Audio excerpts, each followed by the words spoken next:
O eternal and almighty God, from whom all power and wisdom come, we are assembled here before thee to frame such laws as may tend to the welfare and prosperity of our province.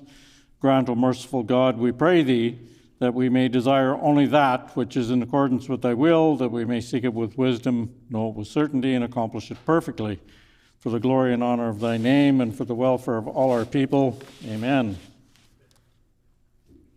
We acknowledge we are gathered on Treaty 1 territory, that Manitoba is located on the treaty territory and ancestral lands of the Anishinaabe, Anishinaabeg, Dakota, Oete, Dene, Sulene, Neothog nations. And we acknowledge Manitoba is located on the homeland of the Red River Métis. We acknowledge northern Manitoba includes lands that were and are the ancestral lands of the Inuit. We respect the spirit and intent of treaties and treaty making and remain committed to working in partnership with First Nations, Inuit, and Métis people in a spirit of truth, reconciliation, and collaboration. Please be seated. And before we begin, I have a short statement for the House. Yesterday, during debate, the honourable member for the Pas-Kamisak used some words that are unparliamentary. It was a very emotional speech on her part, and somehow it just, to me, didn't seem right to interrupt her at that time. So I am going to caution the member now and ask her to withdraw those words at her earliest convenience. The honourable member for the Pas-Kamisak.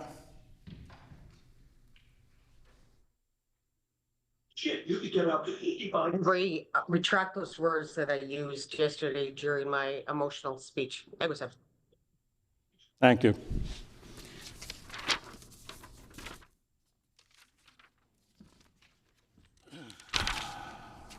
Routine proceedings. Introduction of bills. The honourable member for Fort Garry. Thank you. I move, seconded by the member from Tyndall Park, that Bill 207, the Public Schools Amendment Act, Teaching Experience and Principles, be now read a first time.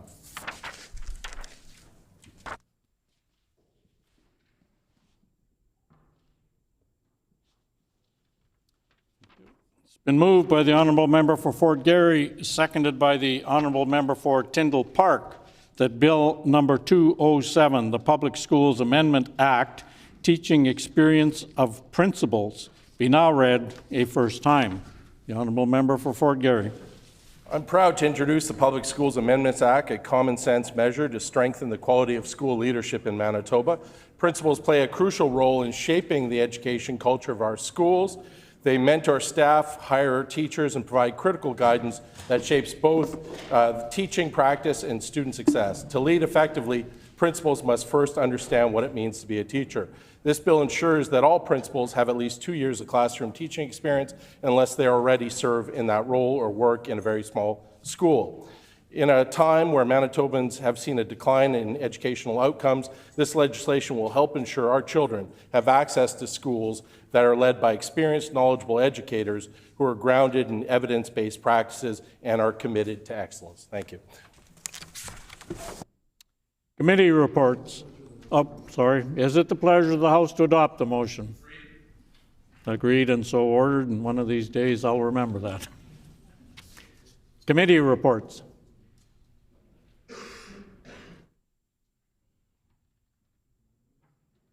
Tabling of report.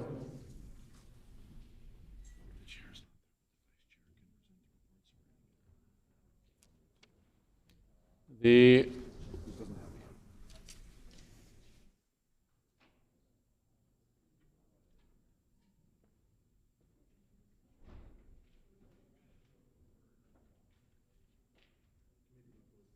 committee reports. The honourable member for Elmwood.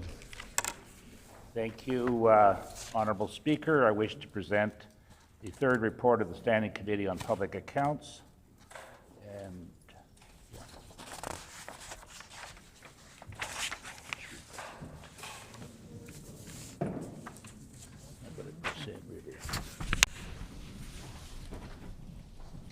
Thank you. Your Standing Committee on Public Accounts. Dispense. The Honourable Member for Elmwood. Honorable Speaker, I move, seconded by the Honorable Member for Sand River, that the report of the committee be received.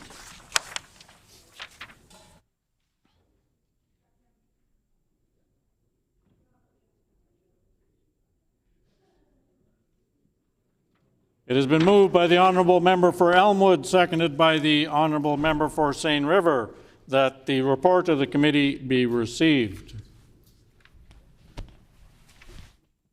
Is it the pleasure of the House to adopt the motion? Agreed and so ordered. Tabling of reports.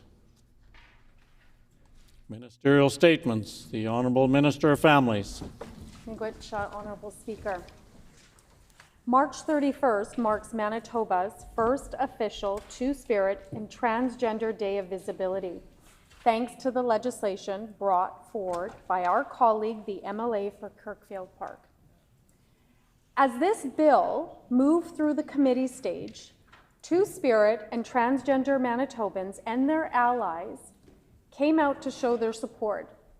Presenters shared their stories about their lives as Two-Spirit, transgender, non-binary, and gender-diverse peoples. They talked about hiding parts of themselves from the world because they didn't feel safe, including at home. And they talked about how visibility isn't just a buzzword. It is truly life-saving for Two-Spirit, transgender, and gender-diverse Manitobans. Members opposite sat in that same committee and heard these stories. They heard about the transformative power of this legislation, and still, they decided Two-Spirit and transgender Manitobans didn't deserve their humanity recognized. The MLAs for La Vérendrye, Borderlands, Springfield-Rashot, and Steinbach stood up in the House and voted against this legislation. They couched transphobia as concerns about youth, while voting to send those same youth back into hiding. They did so at a time when attacks against Two-Spirit and transgender peoples are increasing and their rights are being stripped away. So for members of the House who missed these stories and for those who chose to ignore them, I want to share stories of the voices from youth again. Michaela Hunter, a queer and gender diverse graduate student at the University of Manitoba, said, and I quote, "I didn't even see a pride flag in person until I moved to Winnipeg in 2011 and started university. I didn't know that this was something I could be. I didn't know that it was okay to be proud of who I was," end quote. Adam Donaghy, a transgender high school student, said, and I quote, "Though it pains me to think that transgender and Two-Spirit people have to put up guard around a person that they don't know, it brings me joy to see a community like ours can recognize each other's struggles, pains, and joys through each other and connect through that," end quote. Alex Rana, a student from Manitoba 2S LGBTQI+ Student Action Coalition, said, and I quote, "We want those who come after us to experience the same thing and not have to struggle for the bare minimum acknowledgement that we exist. Transgender Day and Two-Spirit Manitobans are here, and ensuring our existence is visible and recognized is essential for our community to feel supported," end quote. And Luca Georgica, a genderqueer advocate, said, and I quote, "Our community has struggled enough. Let us rest. Let us be visible," end quote. So today, we celebrate that visibility. Two-Spirit and transgender people must be seen and heard. They must be supported and respected. They must be valued and protected. They must be celebrated and loved. I have always believed and said, Two-Spirit, queer, transgender, and gender diverse peoples are among the bravest that I know. choosing to live authentically and joyfully in a world that too often meets them with ignorance, transphobia, and homophobia, and just pure hate. Their resilience, love, and truth inspires me every day. Happy Two-Spirit and Transgender Day of Visibility.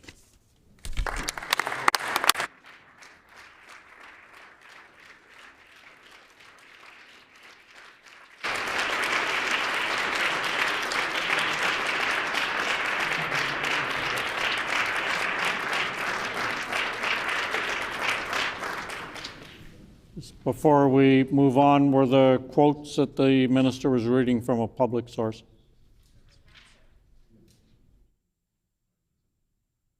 The Honourable Minister Families. Miigwech, yes, they were. Thank you. The Honourable Member for Selkirk. Thank you, Honorable Speaker.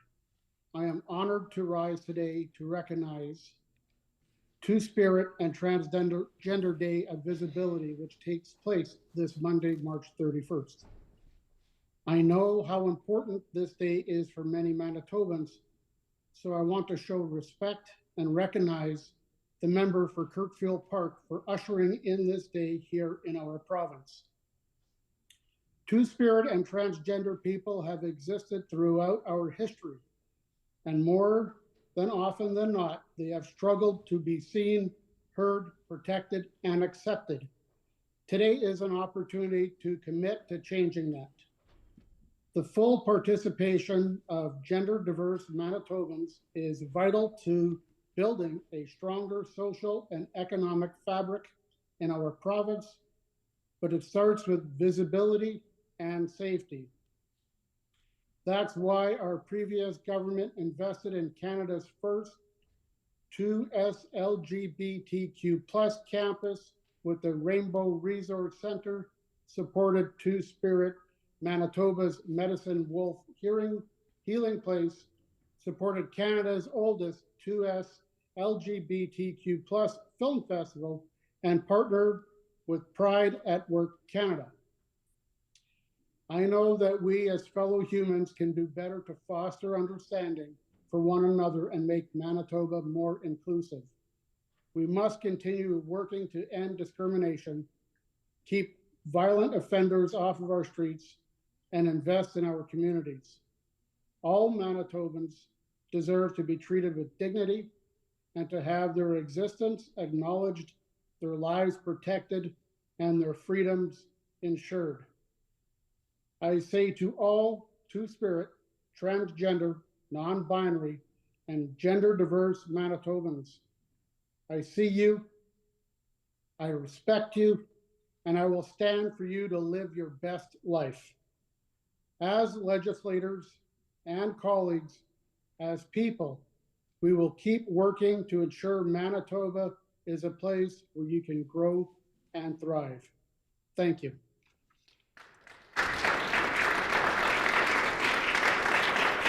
The Honourable Member for Tyndall Park. I ask for leave to respond to the minister's statement. Does the Honourable Member for Tyndall Park have leave to respond? Agreed, and so ordered. The Honourable Member for Tyndall Park. Thank you, Honorable Speaker.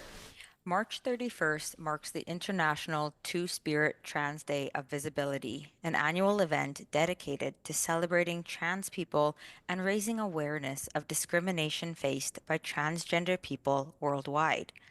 In today's world, the hatred toward trans and non-binary people has risen dramatically. People who are simply trying to exist authentically are being scrutinized, shamed, and attacked by others who have made an issue out of their very existence and their attempts to live normal, happy lives like everyone else in the world. It is important to recognize that jurisdictions with laws that limit 2S LGBTQ+ rights have a significant uptake in hate crimes towards members, and the psychological effects of bullying and shaming, especially trans kids, is very real today. It is also well documented that trans and other 2S LGBTQ+ youth are at far higher risk of suicide than any other demographic. Honorable Speaker, I feel very privileged to have on my team Miss Shandy Strong, who many of you already know. She's given me permission to share a bit about her story here this afternoon. 15 years ago, Shandy was fired from a local business for coming out, and following that, her life fell apart. Her suicide attempt was luckily interrupted. She went to the Human Rights Commission for Justice, but didn't find it. She was forced to sign a non-disclosure agreement because trans people didn't have human rights at the time. Shandy's a strong woman, and she is one of Manitoba's most visible trans people and has for over 15 years done incredible advocacy. She has received much recognition from her communities and others, from being the first trans Grand Marshal for Winnipeg's Pride Ride to the first Trans Trailblazer Award from the LGBT Chamber of Commerce. I'm exceptionally grateful to have her in my life. In conclusion, I want to thank the member for Kirkfield Park for bringing forward this important legislation here in Manitoba. And Honorable Speaker, I stand with the members of this House in condemning all forms of transphobia and the hateful campaigning. Visibility truly matters. When others see people like themselves succeed, it makes the world a better place, especially those who are marginalized, for with truth comes understanding and acceptance. Thank you.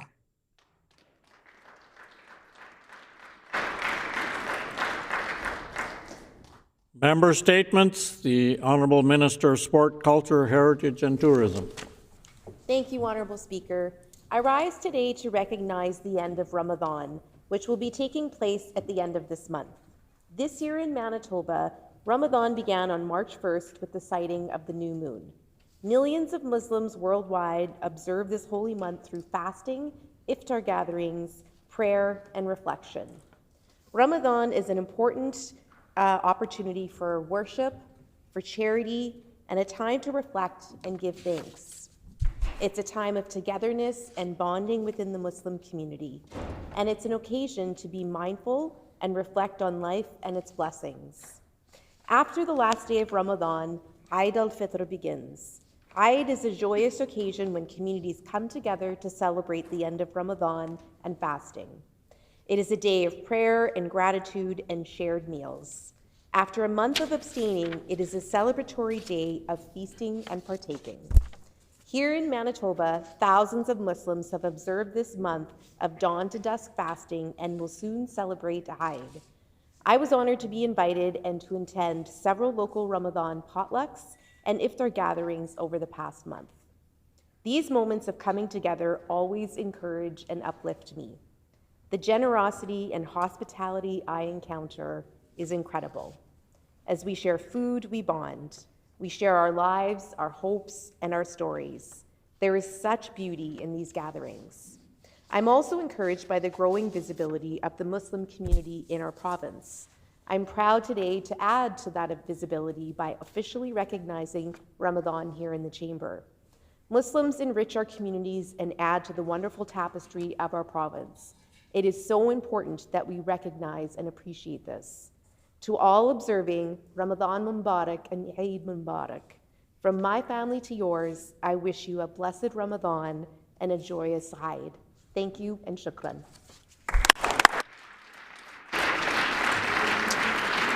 The Honourable Member for Interlake Gimli.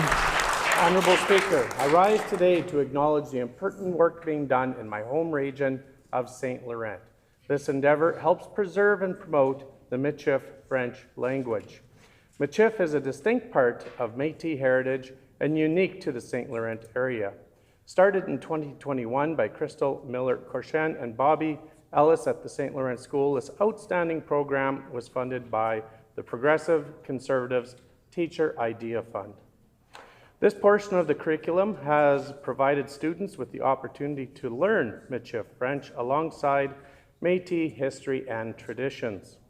This program is unique in that it is taught by elders from the community who share language lessons as well as cultural knowledge and traditional skills.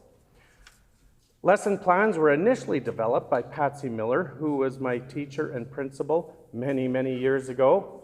Miss Miller's collaboration with the Louis Riel Institute has since evolved to include everyday language use and hands-on cultural experiences such as ice fishing, trapping, bannock making, and Métis beadwork.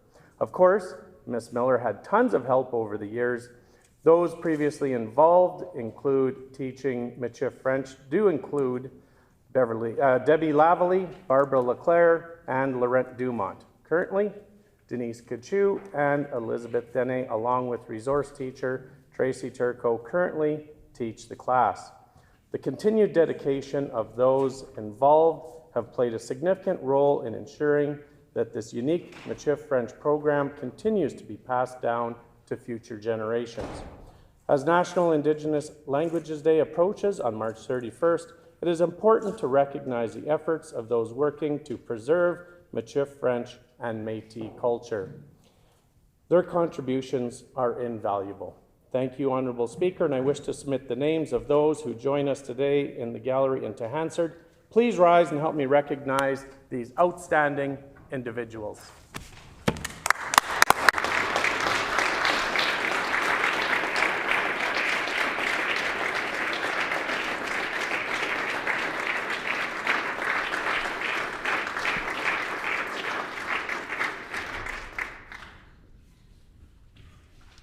The honourable member for Fort Richmond. Honorable Speaker, I'm honored to rise today to recognize the incredible contributions of the University of Manitoba Muslim Students Association. As an alumna of the University of Manitoba, I have witnessed firsthand how AMSA has created a positive and welcoming space for students. Since 1971, their dedication to providing a space for spiritual connection has been truly inspiring. In 2010, they achieved a remarkable milestone by establishing a permanent musala, ensuring that students have a dedicated place for prayer and reflection on campus. Each year, AMSA works tirelessly to raise funds, secure sponsors, and ensure that the month of Ramadan is meaningful and accessible for everyone. This year, AMSA provided over 7,000 free iftar meals, creating a warm and inclusive space where students could gather to break their fasts. During the last 10 nights of Ramadan, they led one of the largest initiatives at the Canadian University by offering suhoor, providing students with pre-dawn nourishment. This extraordinary effort was made possible by 85 dedicated volunteers and generous donations from students, community members, local businesses, and organizations. Beyond their work during Ramadan, AMSA has been a strong advocate for important causes such as raising awareness and combating Islamophobia. Their efforts foster an environment of understanding, compassion, and inclusivity, leaving a lasting impact on both the university and the wider community. I invite everyone to join me in thanking AMSA, many of whom are constituents of Fort Richmond and are here with us today, for their remarkable contributions and unwavering dedication. Honorable Speaker, I would like to add the following guests' names to Hansard: Ayesha, Barira, Faisal, Mahadi, Mahfuz, Arifa, Maham, Nahian, Aryan, and Ayang. Thank you, Honorable Speaker.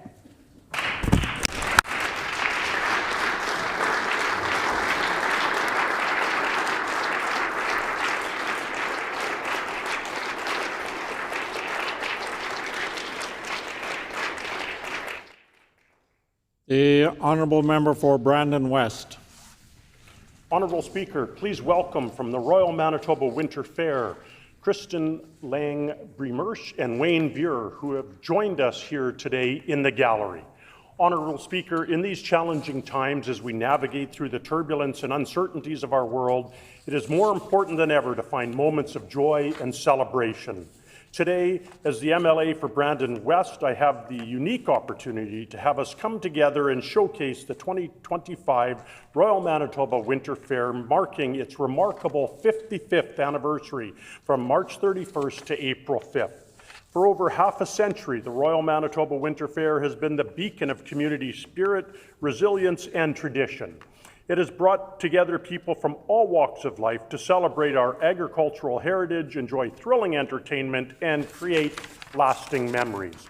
It has a significant financial impact on the City of Brandon as it generates approximately $18 million in local economic activity, and it boosts tourism with over 100,000 attendees. This year, as we gather once again, let's be reminded of the strength and the unity that defines us as Manitobans. Despite the challenges we face globally, our commitment to preserving and celebrating our tradition remains unwavering. The fair is not just an event, it's a testament to our collective resilience and our ability to find excitement even in the most trying of times. As we walk through the Keystone Centre, let us take pride in the hard work and dedication of everyone who has made this event possible. From the farmers and exhibitors to the performers and volunteers, each one of you plays a vital role in making the Royal Manitoba Winter Fair the success that it is. Let's celebrate the 55th anniversary of this cherished event with gratitude and hope. May it serve as a reminder that no matter the challenges that we face, we can always find strength in our community and pride in our shared traditions. I invite all of my colleagues on both sides of the House to visit the Royal Manitoba Winter Fair and experience the majestic hospitality. Welcome to Brandon. Your royal adventure awaits.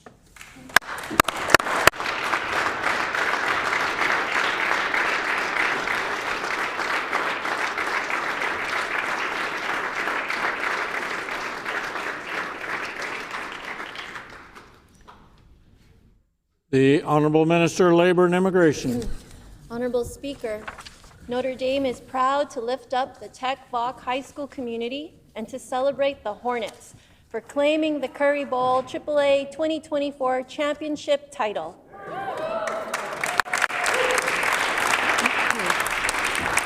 The Hornets had a winning record of 6-1 through the season and secured the championship game with a winning touchdown.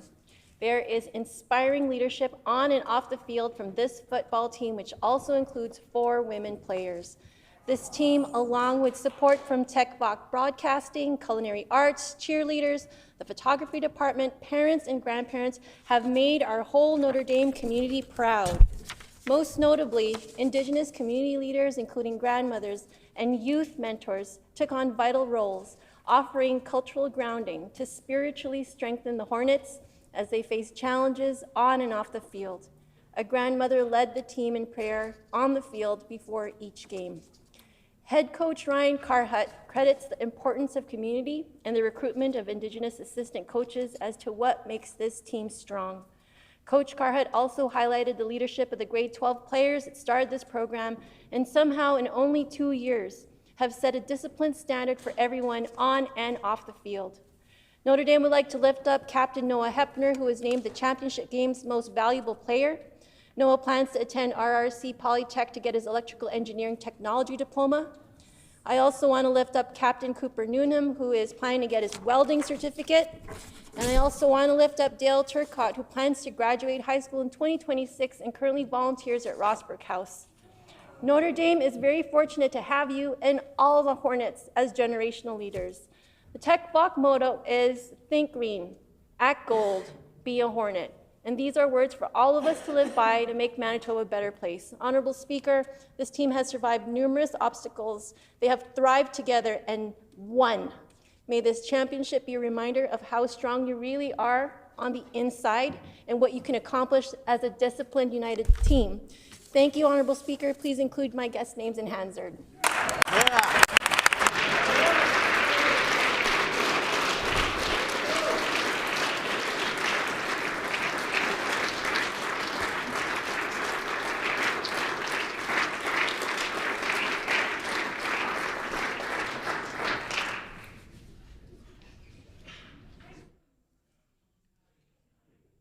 Oral questions.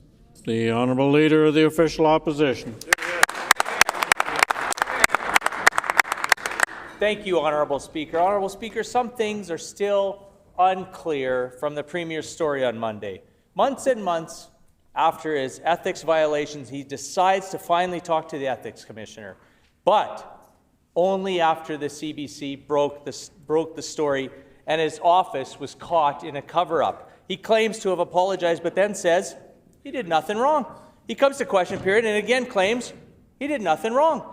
But then he goes back into his office and tells the media a different story than what he said right here in the legislature. So I asked the Premier, which message is correct?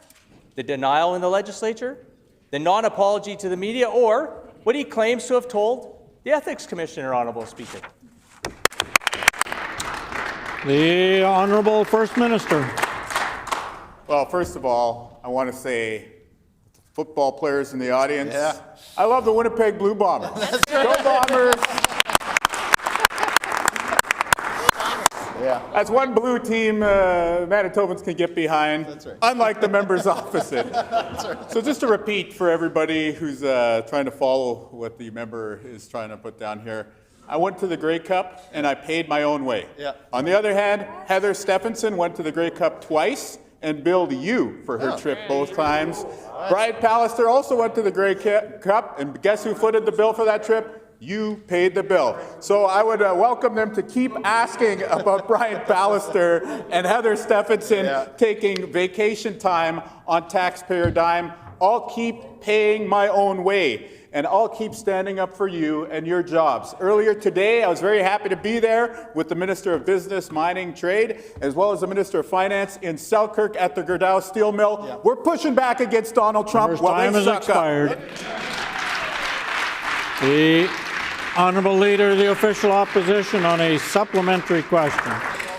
So to all those football lovers out there, and of course we on this side of the House love the Blue Bombers as well, but that does not necessarily mean, Honourable Speaker, that it's okay for the Premier to continue to break the rules and the law, Honourable Speaker.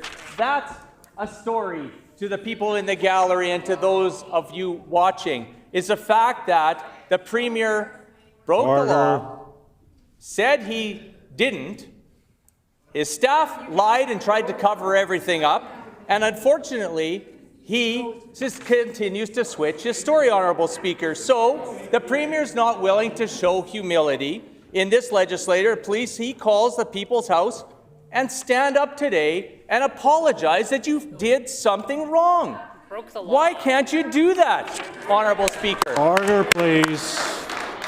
The Honourable Leader of the Official Opposition knows the rules very well. He knows that things have to go through the chair, not directed at a member.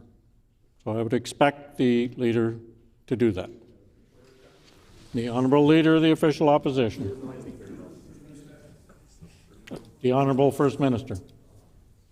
Thank you, Honourable Speaker. So again, I paid for my vacation. Heather Stephenson and Brian Pallister made you pay for their trips to the Grey Cup. I will strike a tone of humility here, though, because I want to read some praise into the record. Yeah. This is a quote from the member for Lac de Bonnie that he shared this week, and he said, and I quote, "The Manitoba NDP have some strong, mean people, and they're very good at that, being mean.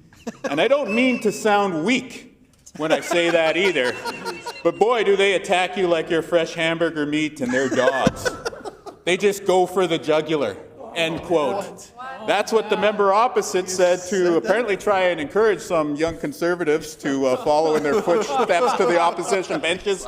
But all I want to say on behalf of the Manitoba NDP, who he says are strong in the face of their sounding weak, all I have to say, thank you. There you go. Order, please. I would ask the First Minister if he was quoting from a public document. The Honourable First Minister. These comments were obviously made in front of a public audience because we heard them. But if you would like copies, I would be more than happy to bring them in with the background of a motivational poster that we now have them framed on in our office. I would ask the First Minister to please table the document. The Honourable Leader of the Official Opposition on a final so again, supplementary Honourable question. Speaker, just another example of this Premier hiding, dodging, and denying, and not being held accountable, Honourable Speaker. Why did the Premier have his office conduct a cover-up of his ethics violations for over a year, only to issue a fake apology after a late disclosure? He still doesn't get that his office was trying to cover up all of his wrongdoing. And the Premier and his staff not knowing the rules is a serious problem. He still hasn't admitted that flying to BC to help Premier Eby campaign is a violation. Will the Premier stand up, humbly apologize for this failure to follow the ethics rules, and disclose this private benefit he has provided to the Ethics Commissioner, Honourable Speaker? The Honourable First Minister. I went to the Grey Cup and paid for it. Heather Stephenson and Brian Pallister billed you, the taxpayer, for their trips to the Grey Cup. I hear some chirping from the members opposite. I don't think that they properly heard what their leader said to a group of young Conservatives, so I'll just read this into the record again. And I quote the member opposite directly. The Manitoba NDP have got some strong, mean people, and they're very good at that, being mean. And I don't mean to sound weak when I say that either, but boy, do they attack you like your fresh hamburger, meat, and their dogs, they just go for the jugular. End quote. Again, I know the football players are always looking for bulletin board material when you're talking about your adversaries.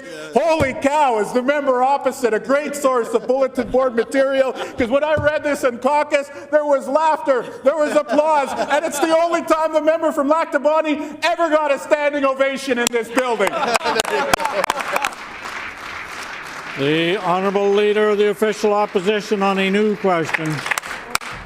So unfortunately, Honourable Speaker, here is the class list actions of a Premier that shouldn't be happening on a day-to-day basis, Honourable Speaker. Manitobans are seeing this clear as day, Honourable Speaker. Honourable Speaker, qualifications are important, and they allow individuals to demonstrate their skills and knowledge, and teachers to play a pivotal role in shaping our students for a future right here in Manitoba. But unfortunately, the NDP and under this education minister have scrapped all of that. They don't feel that teachers in the future need to actually be taking the courses that they're proficient in teaching our youth. The NDP's decision to dumb down the curriculum was described by a U of W math professor, Anna Stocky, as, and I quote, probably the most alarming thing I've seen, end quote. Will this Premier acknowledge that he made a mistake and reverse the MLA for Ross Mears' decision to dump down teacher education, Honourable Speaker? Member's time has expired, and I would also ask if that's a public document that the member is quoting. Yes. And I would ask the member to please stand when he's replying. The Honourable Member for Lac du Bonny, the Official Leader of the Opposition. Yes. Thank you. The Honourable First Minister. It is a pretty tough day for you. Thank you, Honourable Speaker. So the member opposite stands and says there's no class. When I read a direct quote of the words that he said, That's right. Tough day at the office. But you're not going to believe this, Honourable Speaker. Guess what? At the same exact event that I was quoting in the first set of questions, the member opposite was actually also talking about educators on that same day. And do you think he was standing up and defending educators, as that question would lead you to believe? Well, I'll read this direct quote from the same event this week of the member opposite and let you decide. And I quote the member of Lac du Bonny, "You people, men and women, to get back to your schools and start to tell your teachers that you're not pumping out the right kind of students that we could accept at our post-secondary institutions." End quote. Again, I have no idea what the member opposite was talking about. We love teachers. We love educators and EAs. We love students. Time has expired. The Honourable Leader of the Official Opposition on a supplementary question. So once again, Honourable Speaker, this Premier is putting misinformation on the record and misquoting. He is not taking the document, Honourable Speaker. Unfortunately, I was speaking of presidents of post-secondary institutions, and I was quoting them from way back into 2007, 2008. So if he wants me to go back in time and start quoting some of the members here that are in the legislature today, especially the MLA for Fort Rouge. I can play that game, Honourable Speaker, but I just want him to stand and apologize, Honourable Speaker. Even more concerning, Professor Anastaki said, and I quote, is that it's fairly alarming and it's quite poor that the students are going to be reduced in their educational opportunities. Will the Premier reverse this decision, set up our students for success, for a change, Honourable Speaker? The Honourable First Minister. I want to acknowledge the member opposite for sharing the truth, that he did actually say those words. Yeah. That from the stammering and I guess at a loss to find a path forward to some cogent line of questioning here, he clearly reveals that he knows he was in fact attacking educators. Again, the direct words that he said was, get back to your schools and start to tell your teachers that you're not pumping out the right kind of students that we could accept at our post-secondary institutions, end quote. Again, I don't know if he's attacking educators or if he's attacking young people in Manitoba. What I do know is that that is inappropriate for somebody who claims the title of a leader to be saying. But again, the member opposite is at a loss for words. I'm not. I'll table the remarks that he made at this event so that he can review them. Perhaps they'll like to hang them up in their caucus room, same way that they're hanging up in our caucus room now. And I'll just point out the following for everybody. The reason why the leader of the PCs is asking these questions and not their education critic, because their education critic quit this week in disgrace. That's right. Oh, wow. The Honourable Leader of the Official Opposition on a final supplementary question. So, Honourable Speaker, there is a beginning to that quote and there is an end to that quote. But as usual, this Premier doesn't want to tell the whole story. He doesn't want to stand up and apologize for his own misgivings, his words, his actions that he is going to have to carry on into the future, Honourable Speaker. Self-reliance and economic independence are not achieved but earned. And we quote, we need engineers, we need people to work in technology, AI and data science, and all those people have to take calculus. Clearly, we're not preparing students adequately for those careers, quoted by Anastaki. I have heard from parents across our province concerned about the NDP shortchanging their child's education, parents who have taken it upon themselves to hire math tutors. This option is not available to all parents like the Premier has done. What is available to all parents is publicly funded education. Will the Premier today listen to the experts and reinstate a curriculum time has expired.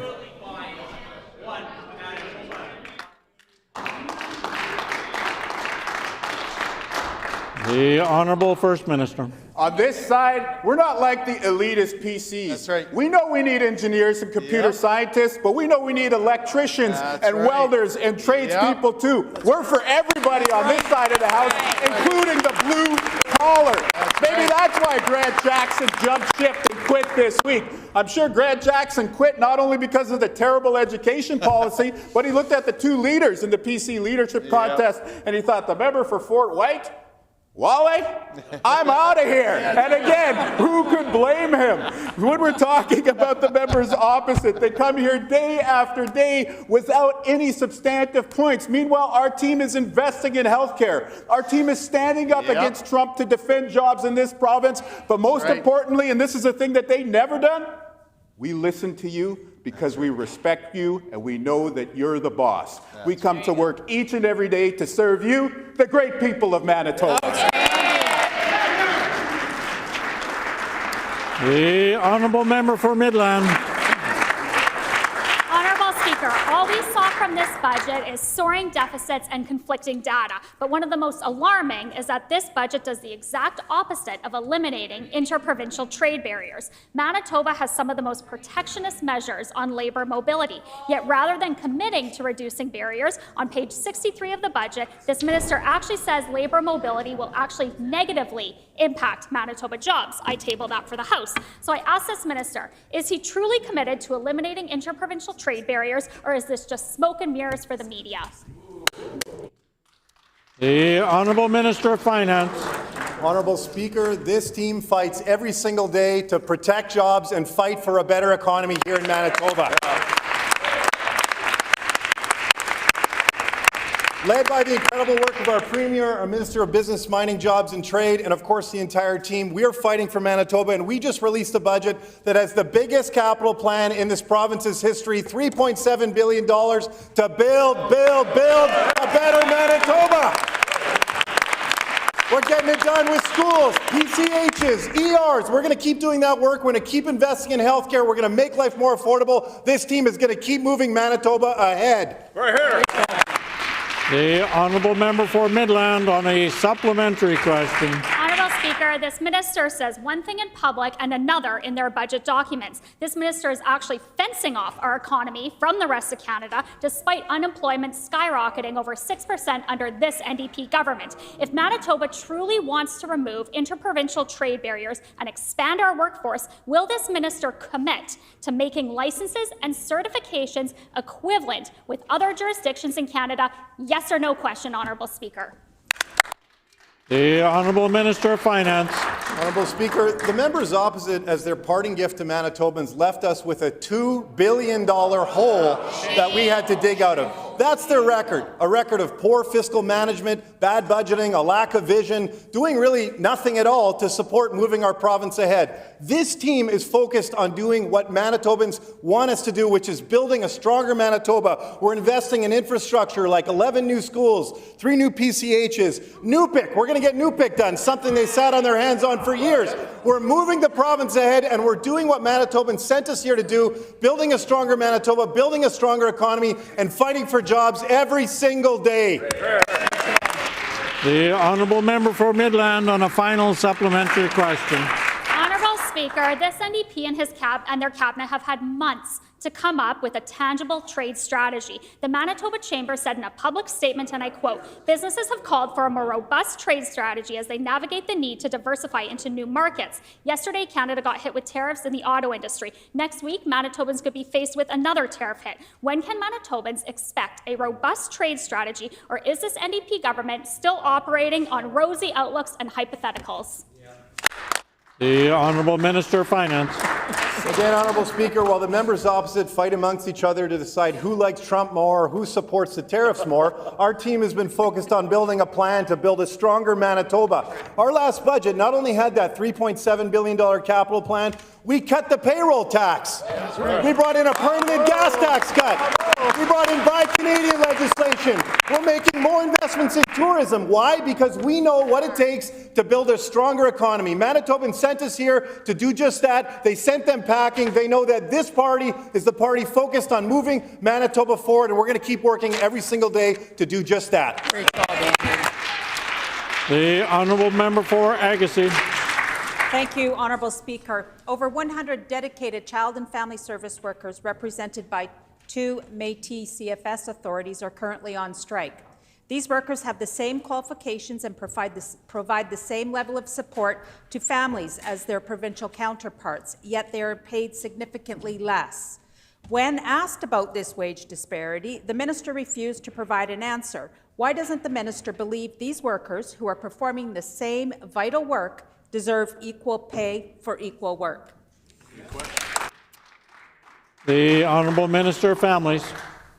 Honourable Speaker, as I've said in this chamber before, we support those that are on the front lines of working with and supporting the most vulnerable of Manitoba, including children and our families. And that's why, since I have been appointed minister, we've seen a 6% increase into annualized payments to the overall CFS system in the amount of $33 million, which includes $11.4 million to agencies for wages.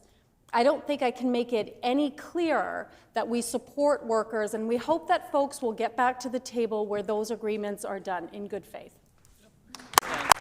The honourable member for Agassiz on a supplementary question. Thank you, Honourable Speaker. While the minister has remained silent on the pay disparity affecting CFS workers, it's important to note that she herself received a healthy raise this year.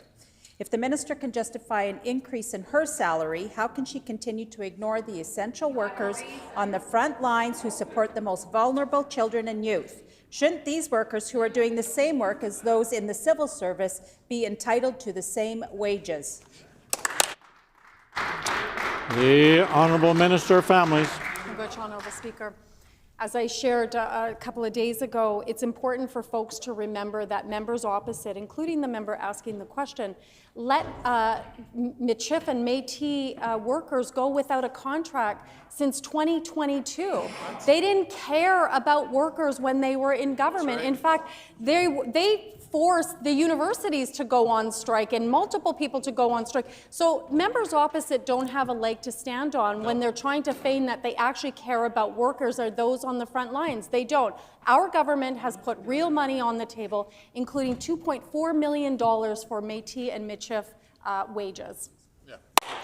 The Honourable Member for Agassiz on a final supplementary question. There are more than 60 employees that received layoff notices, and over 100 workers are on strike, all demanding one simple thing: wage parity. These workers provide direct one-on-one support to children and families, playing a crucial role in the well-being of the most vulnerable. The funding that the minister refers to clearly falls short. So I ask once again, why does the minister refuse to acknowledge the need for wage parity in the CFS system, especially when the workers perform the same essential roles as other agencies? The Honourable Minister of Families. Honourable Speaker, I appreciate that the member has finally put it on the record that she knows that we've put money on the table. That's right. And we've put $2.4 million for Métis and Michif agencies, and those are for wages. And so our expectation, our hope, is that folks are going to get back to the negotiation table, do what's in the best interest of the children and the families that they work with, and hammer out an agreement, and expeditiously as well. The Honourable Member for Brandon West. Earlier this week at committee, we heard from Manitobans about Bill 5. Presentations were impassioned and heartfelt, and anyone who has lost a loved one to impaired driving knows this pain. Karen Reimer, in memory of her daughter Jordan, has become a tireless advocate for reform. As I previously noted, the format of the committee did not allow the minister to answer a question about the effectiveness of this legislation. Yesterday, the minister wouldn't even rise in his seat to answer, instead embarrassingly asking his colleague, the education minister, to help him out. Ms. Reimer is watching, so on her behalf, I'm asking the minister if he can share with this House how many Manitoban drivers were charged with 2 counts of impaired driving causing death. Order, please. The Minister of Families and the Minister of Education will please come to order. The Honourable Member for Brandon West. I'm asking how many people have been charged with 2 counts of impaired driving causing bodily harm or death in this last decade. The Honourable First Minister. I want to acknowledge the important work that our Minister of Justice has done with Bill 5, and MAD Canada and many other organizations have been the ones to make those comments. I'm merely supporting them. I do, however, have to defend my colleague against some very unfair comments by the member for Brandon West. He really ought to know better. Yesterday afternoon, I was at the press conference where the Winnipeg Police Service announced that the name of Mashketepe was Ashley Shingus. I was very honored that the Minister of Justice was with me during that event. It was an important time for us to stand together and to say that the relationship between law enforcement, the Indigenous community, and all Manitobans needs to be on solid footing for us all to feel safe. If the member from Brandon West wants to make his comments today, I invite him to weigh in on the 2023 PC election campaign regarding that very same issue. Honourable Member for Brandon West on a supplementary question. Despite days and an entire government department at his disposal, the minister is unable to answer even the most basic question about his own signature bill. The answer to Ms. Reimer's question would give Manitobans an idea about the effectiveness of Bill 5, about whether it will have a real impact or if it's simply window dressing. Well, I understand why the Minister of Education had no clue. Surely the Minister of Justice must know the answer by now. If his legislation is so groundbreaking, why won't he share this data with Manitobans? Will Bill 5 impact 500 people, 100 people, or 0. Why the secrecy? Hear, hear. The Honourable Minister Justice. Once again, Honourable Speaker, the member opposite shows that he really isn't concerned with making our streets safer and supporting victims of impaired driving. I had an opportunity yesterday and the day before to speak with the Reimer family. They, like so many victims, are experiencing such grief and such pain with the loss of their daughter, Jordan. I was encouraged when speaking with them that they are eager to work with us to continue to improve legislation going forward. But it was important for them to note that in the 7.5 years that we had a PC government, not once did they increase the penalties for impaired driving. And that shows where their real priorities are. That's right.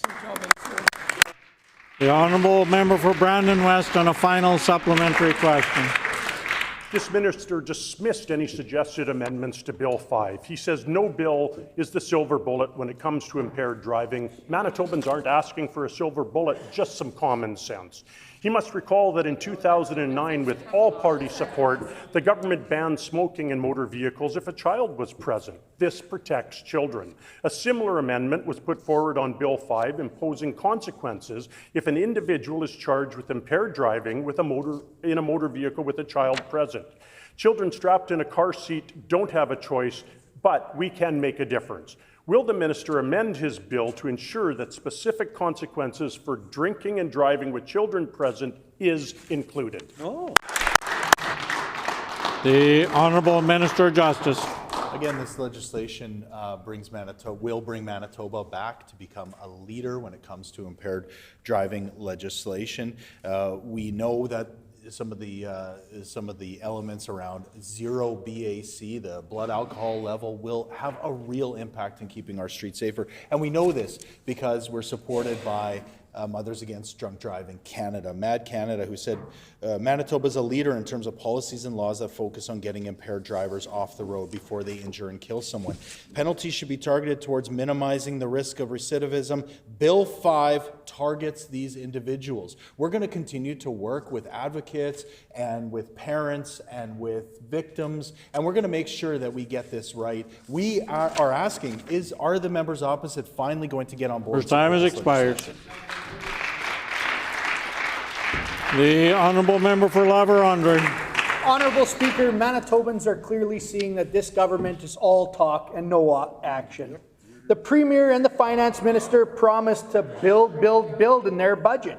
Then the Infrastructure Minister had promised that road safety is of the utmost importance.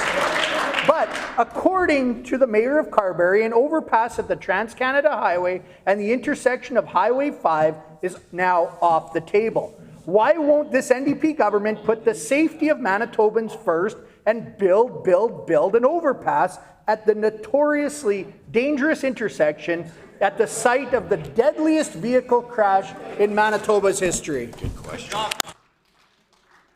The Honourable Minister of Transportation and Infrastructure. Yeah, thank you, Honourable Speaker. I appreciate the chance to stand up and speak about the work that's happening at Highway 1 and 5 that, as we all know and all experienced, an incredibly tragic time in Manitoba's history. And it's absolutely been incumbent on our government to take steps to make improvements at that intersection. Those were announcements we went out on almost immediately after coming into government. The work is absolutely on track. We're in the final design stage. The final round of consultations took place in the community this week, and I'm very proud of the work that our department has done towards these improvements. Order, please. If I can get the clock stopped. There's some guests that are leaving right away that I'd like to acknowledge. We have seated in the public gallery from Lockport Christian School, 12 high school students under the direction of Tanya Kleiser. The group is located in the constituency of the Honourable Member for Selkirk. We welcome you here today. The Honourable Member for La-Vérendrye. Honourable Speaker, that's a prime example of all talk and no action. The community isn't seeing the action. Another example of no action is that in May of 2023, our PC government announced the twinning of the Trans-Canada Highway from Falcon Lake to the Ontario border. Now, this NDP government is trying to take credit for the project, promising in their 2025 budget to spend hundreds of millions of dollars to twin the Trans-Canada Highway from Falcon Lake to the Ontario border. They're only 18 months into their government and they've already run out of their own ideas. Now they're resurrecting our projects. How much has this project now gone up in cost over the last 2 years of it sitting on the minister's desk without action? Member's time has expired. The Honourable Minister of Transportation and Infrastructure. Thank you very much, Honourable Speaker.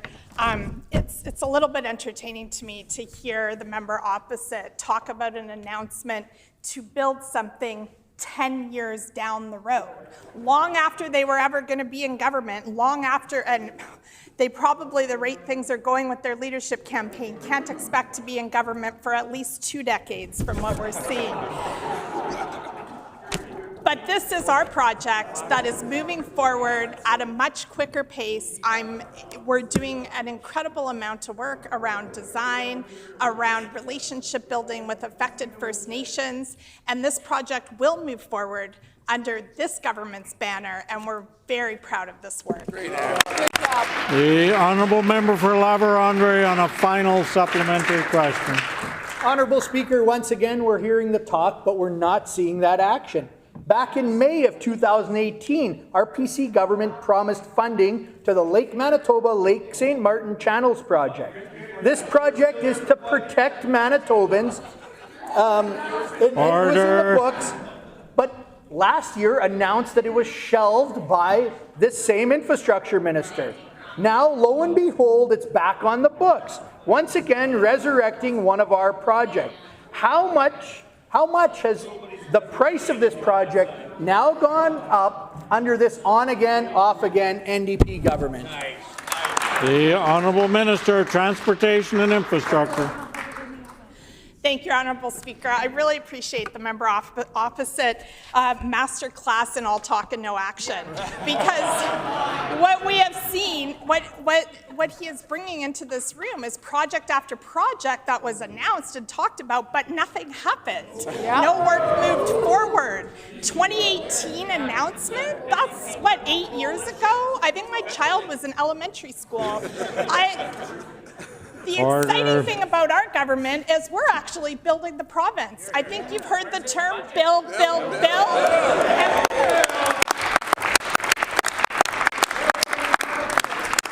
The Channels project is moving forward as we do the government-to-government work with First Nations that they failed to do. Time has expired.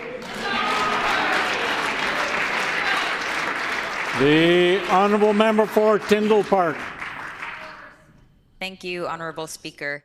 A recent access to information request by the Union from Southern Health found that 4,428 Manitobans in the South region are waiting for services provided by technical and professional therapists and clinicians. These critical services include community mental health professionals and physiotherapists that were both cut, and speech pathologists and audiologists that are retiring at rates faster than they are being replaced. What is this government doing to assist post-secondary institutions to create more training of these valuable professions here in Manitoba? The Honourable Minister for Advanced Education and Training. Thank you, Honourable Speaker. I've been waiting to talk about the great things that are happening in post-secondary related to healthcare. This budget this year, we gave a 2% operating increase overall to every post-secondary, but more exciting than that, we have 60 new primary care paramedic seats in Thompson, we have 100 new healthcare aid seats in Northern Manitoba, we have a new medical lab tech program, and combined lab and x-ray tech program at AC. There are tons more investments. This is on top of all of the seat expansions last year. I have a great partner with the Minister of Health. in working together to make sure that our RHAs are reporting in what they need, and we are actively recruiting and Member's training time has new expired. The honourable member for Tyndall Park on a supplementary question.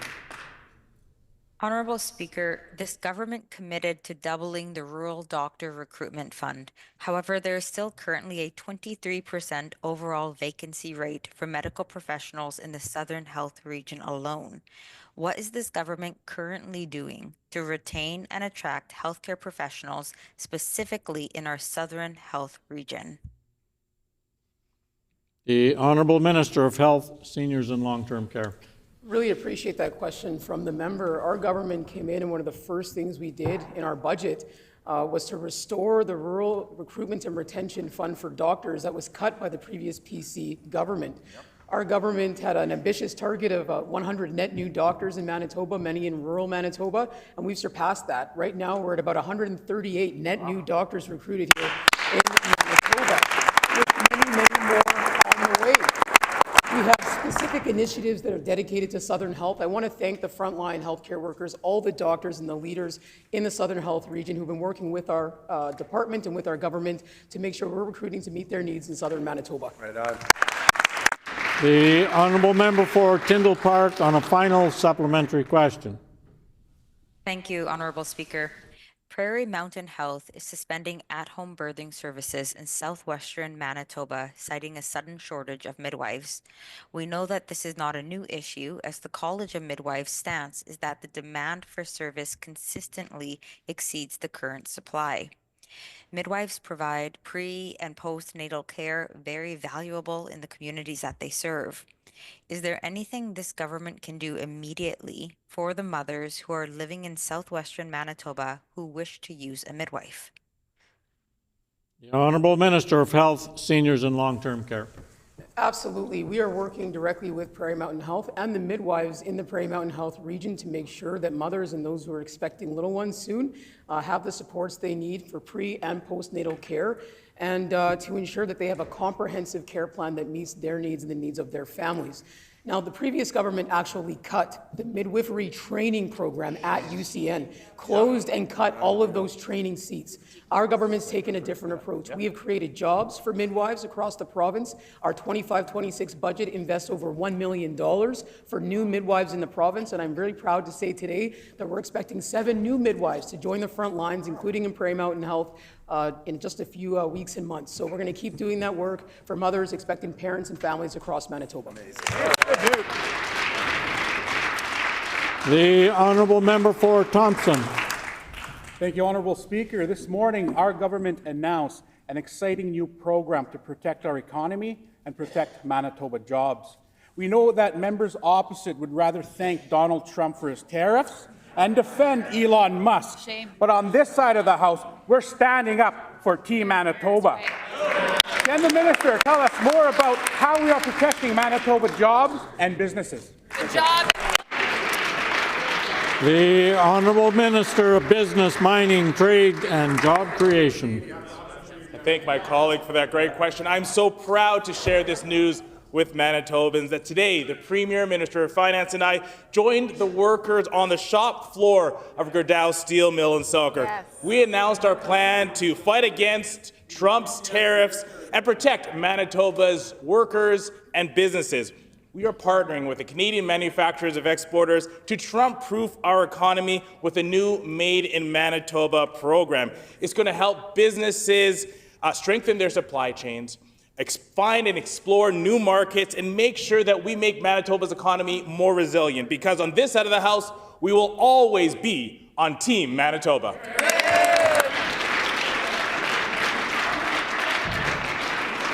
The Honourable Leader of the Official Opposition. Honourable Speaker, today. Order. Honourable Speaker, today at the beginning of question period and during question period, the Premier stood up and said that his private jet trip was a vacation. So I asked the Premier, then why would his staff bill Manitoba taxpayers to go on a vacation with their boss, Honourable Speaker? The Honourable First Minister.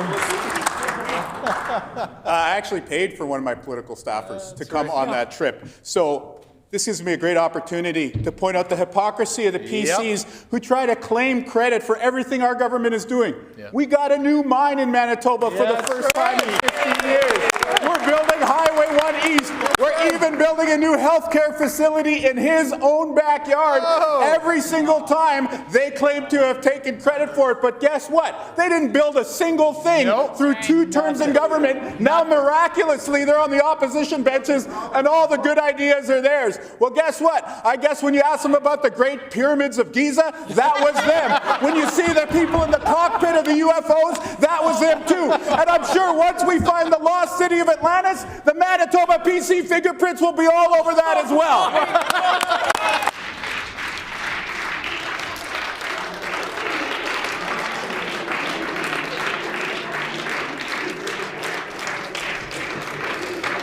Order, please. Order, please. Order. The time for question period has expired. I have some guests I'd like to introduce. Draw attention of all honourable members to the public gallery, where we have with us today Chichi Asagwara, who is the guest and sister of the Honourable Minister of Health, Seniors and Long-Term Care and the member for Union Station. On behalf of all honourable members, we welcome you here today. The Opposition House Leader on House business. Yes, on House business, please. Honourable Speaker, pursuant to Rule 34.8, I am announcing that the private member's resolution to be considered on the next Thursday of private members' business will be the one put forward by the Honourable Member for Swan River. Title of the resolution is O Canada.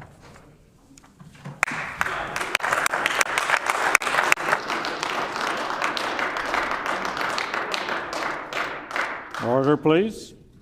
It has been announced that pursuant to Rule 34(8), that the private member's resolution to be considered on the next Thursday of private members' business will be the one put forward by the Honourable Member for Swan River. The title of the resolution is O Canada.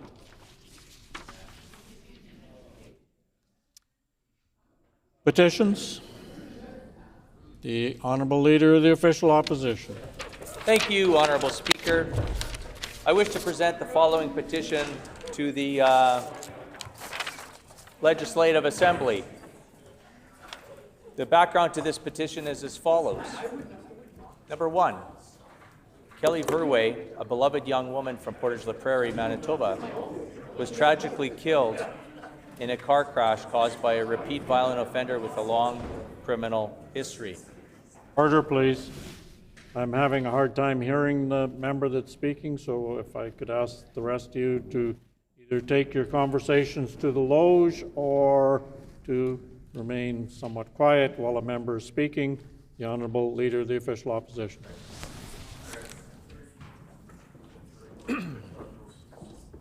Number 2, despite repeated violations of his bail conditions, the offender was free to roam the streets and to ultimately claim Kelly's life. This tragedy was entirely preventable.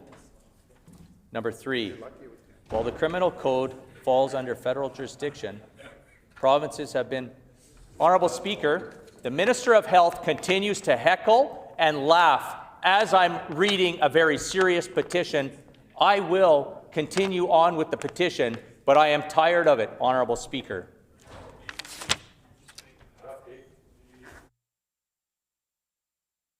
Leader of the Official Opposition will continue to read his petition.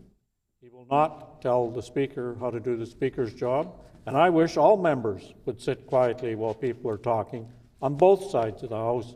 Unfortunately, that doesn't happen.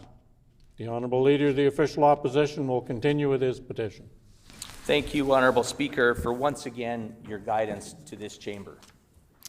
Number 3, while the criminal code falls under federal jurisdiction, provinces have been given the responsibility for this administration of justice, allowing for meaningful provincial action on bail reform to ensure public safety. Number 4, Other provinces have taken proactive steps to strengthen bail enforcement, but Manitoba has not used all the available tools to address this issue effectively. Number 5, the provincial government has the ability and the responsibility to advocate for and implement measures that protect its citizens for ensuring that repeat violent offenders are not released into our communities without proper safeguards. Number 6, immediate action is required to close gaps in the justice system that allow dangerous criminals to remain free, which puts innocent Manitobans at risk. We petition the Legislative Assembly of Manitoba as follows. Number 1, to urge the provincial government to take immediate and decisive action on bail reform to address serious deficits in enforcement by utilizing all available provincial mechanisms to strengthen warrant enforcement, increasing bail supervision and opposing release of offenders, thus ensuring that repeat violent offenders are held accountable and that public safety is prioritized over leniency. And number 2, to urge the provincial government to lobby the federal government to immediately repeal provisions of the criminal code that allow for the continued victimization of law-abiding Manitobans while granting repeat offenders additional rights. This petition is signed by Heather McClellan, Marlene Spinarski, Kate Dura, and many other fine Manitobans, Honourable Speaker. Hear, hear. The Honourable Opposition House Leader. The Honourable Member for Interlake Gimli. The Honourable Member for Interlake Gimli. Thank you, Honourable Speaker. I wish to present the following petition. To the Legislative Assembly of Manitoba, the background to this petition is as follows. 1. The former provincial government funded the design for a new personal care home in Arborg to address the critical need for additional care home spaces in the community and surrounding areas. 2. Community funding for this project is in place, demonstrating strong local support and readiness to proceed with construction. 3. Interlake Eastern Regional Health Authority is experiencing a critical shortage of personal care home beds. 4. The funding for the project was approved by Treasury Board and Cabinet, ensuring that all necessary financial and administrative steps had been completed to move forward. 5. Despite these approvals, construction has yet to commence, leaving many seniors and their families without access to adequate personal care services in the region. 6. The delay in commencing construction exacerbates existing challenges existing challenges in providing timely and appropriate care for aging residents, forcing some to seek services far from their families and community.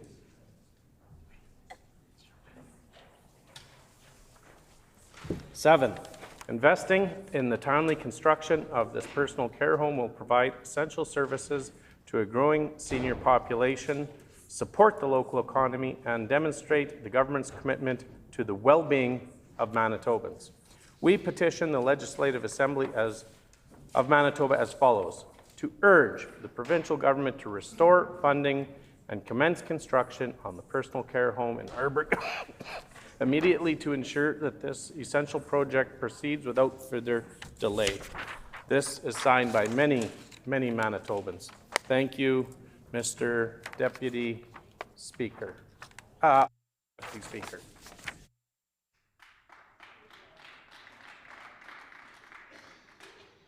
Member for Lakeside.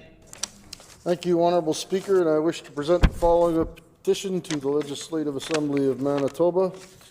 And background to this petition is as follows.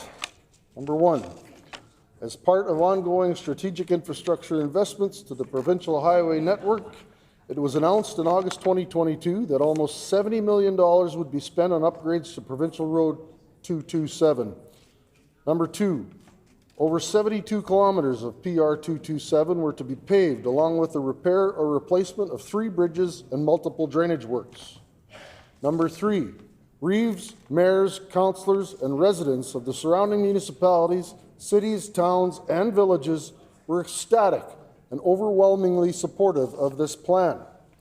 Number 4, the planned PR 227 was to connect Highway 16 with Highway 6, thus creating an alternative route to Highway number 1. Number 5, PR 227 was to be part of Manitoba's Trade and Commerce Grid Initiative, an expanded grid of highways that can accommodate heavy commercial loading that will attract new industrial activity, reduce transportation costs, and optimize supply chain efficiency, which will benefit all Manitobans.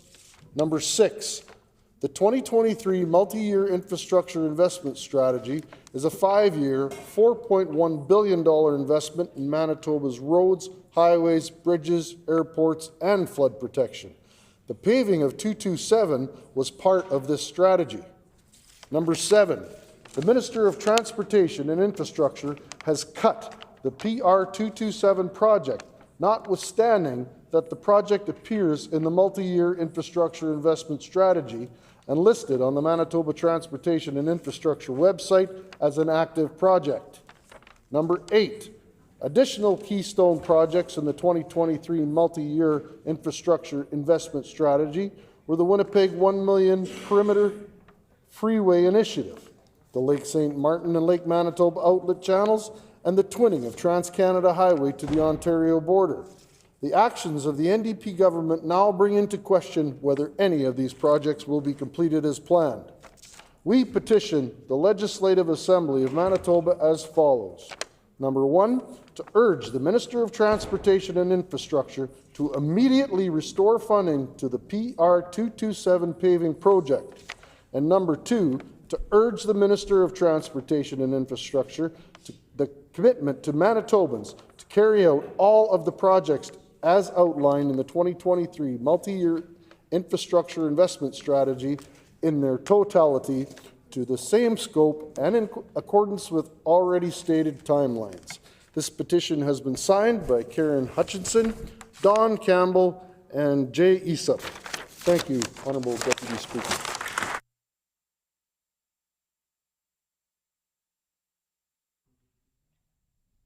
Further petitions? No more petitions? Orders of the day, government business. In accordance with our rules, the House will now resume debate on the budget motion moved by the Minister of Finance, standing in the name of the Honourable Leader of Official Opposition who has unlimited time remaining. The Honourable Leader of Official Opposition. Thank you, Honourable Deputy Speaker, or Acting Deputy Speaker. And again, I stand up to put a few words on the record, Honourable Deputy Speaker, and the Minister of Justice will have an opportunity eventually to put some words on the record, but he can't help himself. This is what happens when arrogance trumps competency, Honourable Deputy Speaker, and he will have an opportunity to get up. So just give me some time to speak to this, this horrendous budget that is not doing anything more than actually increasing taxes, increasing hidden taxes, and he's still talking, Honourable Deputy Speaker, but he'll figure it out one of these days, Honourable Deputy Speaker. So the couple things, and I would remind members who, possibly didn't have the opportunity to hear the first little bit of my speech yesterday, but I did want to talk about a few things when the NDP government fell in 2016. And this is a reminder to all Manitobans and members on the government benches that history does repeat itself. And what I mean by that is we know that back in 2016, the now MLA for Fort Rouge was the star candidate, and shortly thereafter, or at that time, I remember Premier Selinger actually walked to many different events and had his arm around the now member for Fort Rouge, and shortly thereafter, the Premier, who was the MLA for St. Boniface, quickly found out that the arm that he was putting around him should have been blocking the knife that was going in his back from the MLA for Fort Rouge, Honourable Speaker. And then I told a story yesterday as well, and it wasn't a story, it was a direct quote from the Premier about how their gas tax holiday, one family going to a hockey rink was able to afford a full supper after a hockey game because of the money that they saved from filling up their vehicle going to the hockey game. Honourable Speaker, part of it was quite hilarious because the Premier, as he stands here on a day-to-day basis with that look on his face, and many of my Cree friends out there often have shared with me the fact that you should not trust anyone with a jackfish smile. And I don't have the direct quote that my Cree friends have said to me many times, but I think that depicts the Premier quite truthfully. And I think today as well, Honourable Deputy Speaker, that we've seen evidence, and we continue to see evidence. Members in this chamber, Manitobans out there, have seen evidence of the Premier not coming forward with factual information, and matter of fact, at times, making up information. And so that's why when we take a look at this budget this year, Honourable Deputy Speaker, we see that there's definite division being brought forward by this Premier and his Finance Minister. We're taking a look at some of the things that are being promoted in this budget that should not be. The Premier went out and he continued to say how him and his teammates on the NDP benches were able to apparently Trump-proof the economy, but the budget does not accomplish this, Honourable Deputy Speaker. There's no action on removing interprovincial trade barriers. There's no update on when Washington Trade Office will open. There's no details on how tariff contingencies will be spent. We've said multiple times, Honourable Deputy Speaker. Order, please. I would just caution the member about the language he is using, referring to the members opposite that they were not being honest. So please have that caution. The Honourable Leader of Official Opposition. Honourable Deputy Speaker, thank you for that guidance. I can't recollect what I exactly said that was unparliamentary, but with that, Honourable Deputy Speaker, I'll take your words of advice and I'll continue to move forward with my speech, Honourable Deputy Speaker. So when we do take a look at the fact that our previous PC government actually was the one that signed the New West Partnership to lower those barriers across our great provinces, not only to the west, but all the way across this great country of ours. And then we see, the Premier stood today and talked about taking credit for other parties' doings. And we saw evidence earlier this week about the fact that this Premier and I guess somehow making his staff put false information in news releases, Honourable Speaker.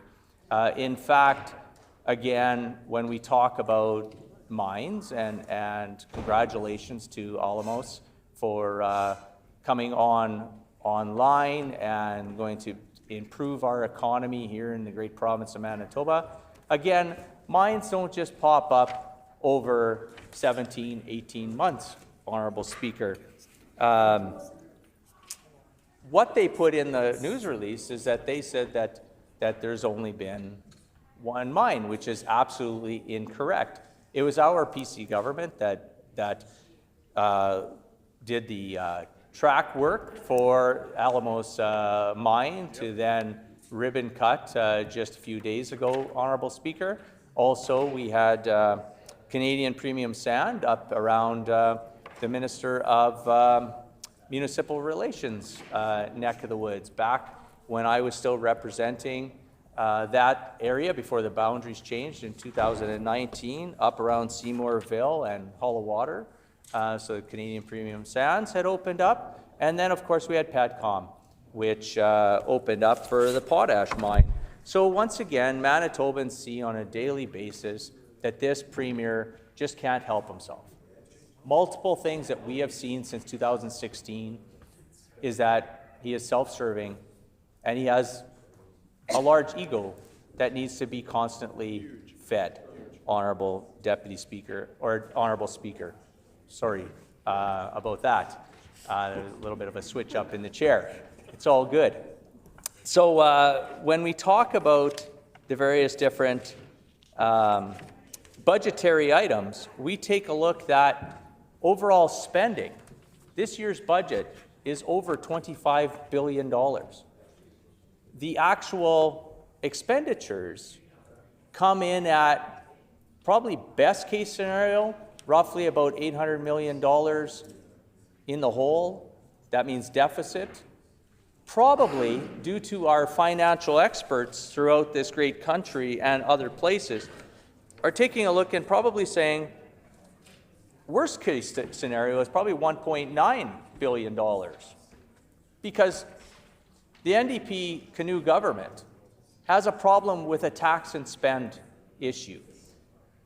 They are no different than the former Selinger government, except the Premier that is in their seat now has more of an ego, and again, constantly needs to feed that, and will continue to be self-serving, as we've seen many examples in the last couple weeks, which the CBC had broke the story on the fact of his ethics violations. And this is yet one more example that the fact that this Premier cannot be trusted, and especially not be trusted with taxpayer funds, Honourable Speaker.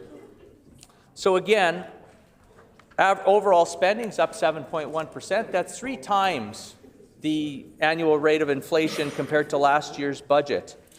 This consecutive year of major spending increases is unsustainable, and it means one of 2 things, or if not both. They're either going to cut services to Manitobans, or they're going to raise taxes, or they're going to do both. We've already seen the fact that they have cut education funding, which then have put education funding solely on the backs of school divisions, to then go to their ratepayers and ask for, in many cases, double-digit increases going back to the taxpayer. That's unbecoming of a new education minister, that's unbecoming of a finance minister, or even this Premier, Honourable Speaker. And then raising taxes. We see that the tax brackets have been frozen.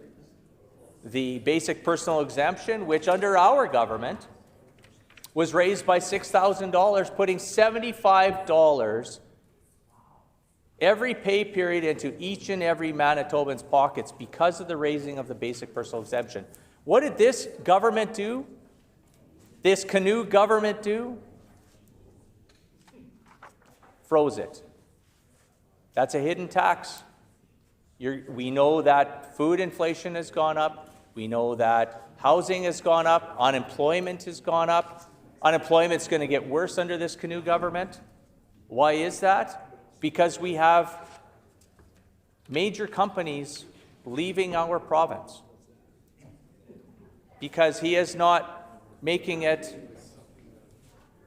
our economy, our province, welcoming to those businesses that want to bring their investments and job opportunities here to this great province of ours, Honourable Speaker. But we will be holding this government to account. We've seen that the NDP have cancelled the payroll tax relief that we had started when we were a PC government. That was in 2023 and 2024 in those budgets. Now, it's back on the table. We've been relentlessly advocating on behalf of businesses. The only businesses that this Premier and his Finance Minister and his NDP government continues to advocate for is their own business. And that, Honourable Speaker, once again, similarly to the Selinger government, again, without the ego, is just going to taxpayers and to take more money out of your pockets to feed their spending addiction, Honourable Deputy Speaker, or Honourable Speaker. What did the Manitoba Chamber of Commerce have to say? Well, I did read a quote yesterday, but I'll reread it. I quote, "We remain concerned about a lack of concrete measures to provide businesses with the support they need moving forward." End quote. That's our Manitoba Chamber of Commerce saying that. Wow. What else did they say? I quote, "Budget 2025 feels cautious, lacking specific details on tariff relief. When businesses who thrive on certainty were looking for reassurance, bold action, and measurable investments to support their economic future." End quote. Honourable Speaker, that's a public document. Unlike the things that the Premier picks and chooses out of the universe, Honourable Speaker, but you know what? That's telling.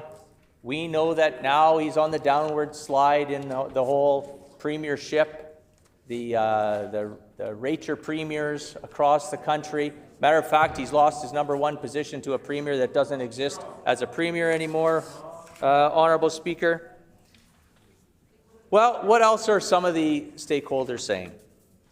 The Canadian Taxpayer Federation says, and I quote, "The Manitoba government will stop indexing income tax brackets and the basic personal exemption by inflation. That's a sneaky way of hiking taxes known as bracket creep. The bracket creep tax hike will cost taxpayers $82 million this year." End quote. This is what they do. They're like the boogeyman coming in at night. But the nice thing is we're making sure that all Manitobans are aware of this boogeyman NDP government. What do the Keystone Ag producers say? This is one of our key economic driver organizations in our province, Honourable Speaker. And I quote, what do they say? "We continue calling on the province to work toward the complete removal of the tax on farm properties and bring in a funding model that does not disproportionately impact Manitoba farmers." Well, it's unfortunate, Honourable Speaker. The Canoe NDP government has cut funding to education. They're asking school divisions to go back to their ratepayers and do double-digit rate increases. Under us, Deputy Speaker, for those of you that potentially missed it yesterday, we had gone to an 88-12 rate in the last election, providing real relief to Manitoba taxpayers, homeowners, and renters, Honourable Speaker. 88-12 means that 88% of education funding was coming from the Manitoba government, and 12% were coming from local taxation. Now, what we're fearful of, and what's reality, is that this NDP government, under this education minister, under this premier, under his direction, they're taking us backwards. And not only in who has to end up paying for education, but also in our services that we are providing to those students. In 2003, 2004, when the NDP had taken power back then, there was some testing done. And Manitoba was sitting 3rd and 4th in numeracy and literacy. As time had gone on, under the NDP reign, More dark clouds than just a drizzle of rain, Honorable Speaker. But the fact is that they had gone from 3rd and 4th in numeracy and literacy. That's what they inherited. To dead last in numeracy, literacy, and then science as well, Honorable Speaker. We took over in 2016 and we had a lot of work to do. We had a lot of work to clean up. We had a lot of things to clean up. Because the NDP, as we've seen already in their short 18 months, are not good managers. They can't even manage themselves, Honorable Speaker. And it's unfortunate that with the new education minister, who had pretty big shoes to fill, but so far is not showing evidence of even filling them half full, Honorable Speaker.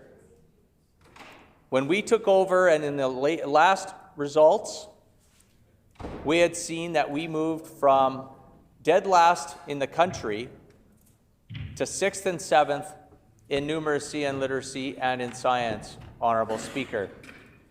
Now, with this education minister's direction to post-secondary institutions to then start to water down the amount of education that our teachers are going to have to do moving forward, I'm worried that the level of education is going to suffer to our students, Honorable Speaker. And more families, much like the Premier, will look towards private schools. Which, I mean, what do you do? What do you do when parents are seeing that what they're expecting out of our public education system is sliding? Under this education minister, who apparently has lots to say right now, and the microphones won't pick it up, but hopefully she'll get up or they will get up and put a few words on the record. Honorable Speaker, we're going to be watching and we're going to be holding them to account, as parents will be, guardians will be, and education partners will be all across this great province of ours, to make sure that the NDP does not slide us back into dead last in all of Canada. But in regards to more taxation reduction measures, what does TD Economics have to say? That the net new tax reduction measures are unlikely to offer any meaningful lift this year. End quote. Again, these are financial experts. Last time I checked, and I'm not going to talk down like the members opposite about anyone's own education, post-secondary training that they've taken. But it would be interesting to see the finance minister or even the justice minister, potentially debate some of these actual experts. We know that they've failed on their listening tours. We've seen evidence of that as recently as yesterday. They're going around the province promoting various different things, but they're actually not taking any action. We know that in December, we sent a letter when President Trump was President Trump-elect before he was sworn in, and we said, President Trump is threatening to put tariffs onto Canada and onto Manitoba businesses and the economy. Can we have a bipartisan or tripartisan, we can definitely invite the Liberal to the table, conversation about what can we do to battle these Trump tariffs? But no, in canoe government form, ego trumps common sense. And the self-serving way of this Premier, we see no action. We see taxation, we see payroll tax being deferred, taxes being deferred, What does that mean? That means later on, sometime in the future, well, actually within 3 months, they're going to have to hold those taxes to the side and pay the government anyways. Also, on top of that, this is the government that when businesses had to collect the PST and then submit the PST to the government, there was a small pittance that the businesses could hold back as sort of, hey, thank you for collecting our PST and sending it in to do all the paperwork. Now, what did this government do? Because this is how petty they are. They're petty, Honourable Speaker. I don't have to tell you this. You know this. They're petty, so they took it away. They're still forcing you to do the PST. Doing their bookkeeping. Doing the bookkeeping. They're doing the bookkeeping. So why do we need a finance minister? To stand up on his 2 sets of books he's got under there? To stand on? To try to fake out Manitobans? A little bit of a shell game, Honourable Speaker. So, I've mentioned already, I talked about the New West Partnership. We talk about free trade all across this great country of ours. And thanks to the former PC government, we have more free trade than we did before because of the signing of the New West Partnership. Working with our colleagues to the west and to the east, as opposed, like the Premier, showing up when he can and doing TikTok videos and doing pictures and posts about how he met Elon Musk. And then Here soon enough, don't worry. a few hours later, he says, no, you know what? I actually didn't meet him. I saw him. And then a few minutes later, it's like, no, I actually had nothing to do with Elon Musk. That's the Premier. He flip-flops like a pickerel on a dock. Or like a jackfish on a dock. I guess I should reference what I said earlier about jackfish who often smiles. Oh, and I hear, Honourable Speaker, that the Minister for Housing, who wants to potentially get up, hopefully they will get up and put some facts on the record. We've been seeing, when it comes to Oak Tree Towers, there's many things that if this minister would actually get outside the perimeter and do some of their job and would keep Manitobans safe, Honourable Speaker. But that's for her to deal with at this time, Honourable Speaker. There is so much bad news in regards to this budget, Honourable Speaker. I could go on for days and days and days.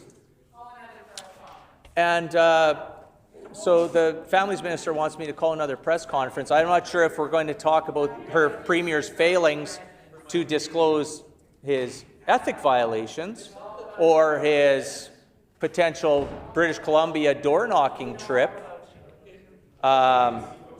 or some of his history in regards to prior to politics and some of his comments there, or her failings keeping Manitobans safe in Manitoba housing, or the total disarray that our education minister is having now, or the Families Minister with another press conference potentially talking about the...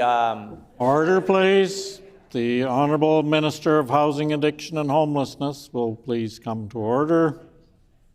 The Honourable Leader of the Official Opposition. Thank you, Honourable Speaker. And once again, I value your guidance, Honourable Speaker. And so when we talk about, in addition, so the Families Minister wants me to, or the Housing Minister wants me to go out and do another press conference. So we've already pointed out additionally about the report that the Families Minister had about the toxic environment that is within the Families Department, and then the hidden report on how toxic that department has become. People are quitting, people are retiring, long-standing NDP staff even under the Sellinger government, thought that they would have a secure job, a good place to land under this canoe government. But what has happened, Honourable Speaker? They too have quit. They too have quit. These are long-time standing NDP staffers, Honourable Speaker. I'm not going to go into a big list of names. Oh, so the Education Minister wants me to name them. I don't think the Education Minister wants me to start naming them. But I will. I can, Honourable Speaker. And when they stand up, they can, again, the Education Minister, they can stand up and defend. Order, please. The Honourable Minister of Education and Early Childhood Learning will come to order. The Honourable Leader of the Official Opposition. Thank you, Honourable Speaker. Well, you know, as a teacher myself, sometimes when we talk about students, colleagues within this legislature, sometimes it takes a while for them to understand some of the rules and to be able to follow some of those rules, Honourable Speaker. So once again, thank you for your guidance.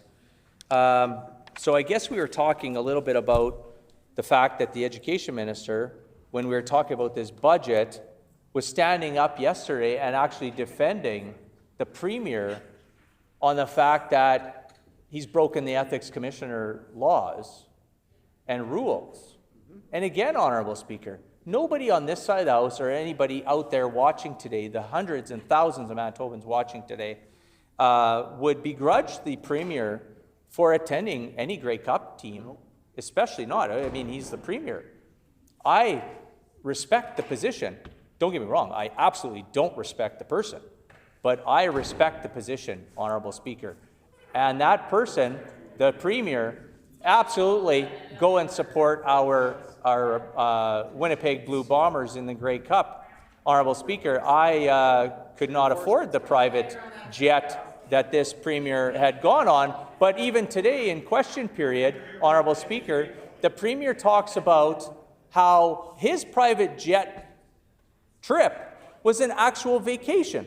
Yep. He said that. Vacation. Now it's a vacation. So then why would the staff then claim, and taxpayers claim the taxpayer funded trips to go on vacation? And I hear that the Justice Minister is eagerly wanting to get up and put some words on the record. I understand the Justice Minister, as he's self-declaring, he is a Riders fan, Honourable Speaker, and it's unfortunate that he would be a Riders fan, but that's typical of that Justice Minister and many members on that side of the... Order, please. The Honourable Minister of Justice will come to order.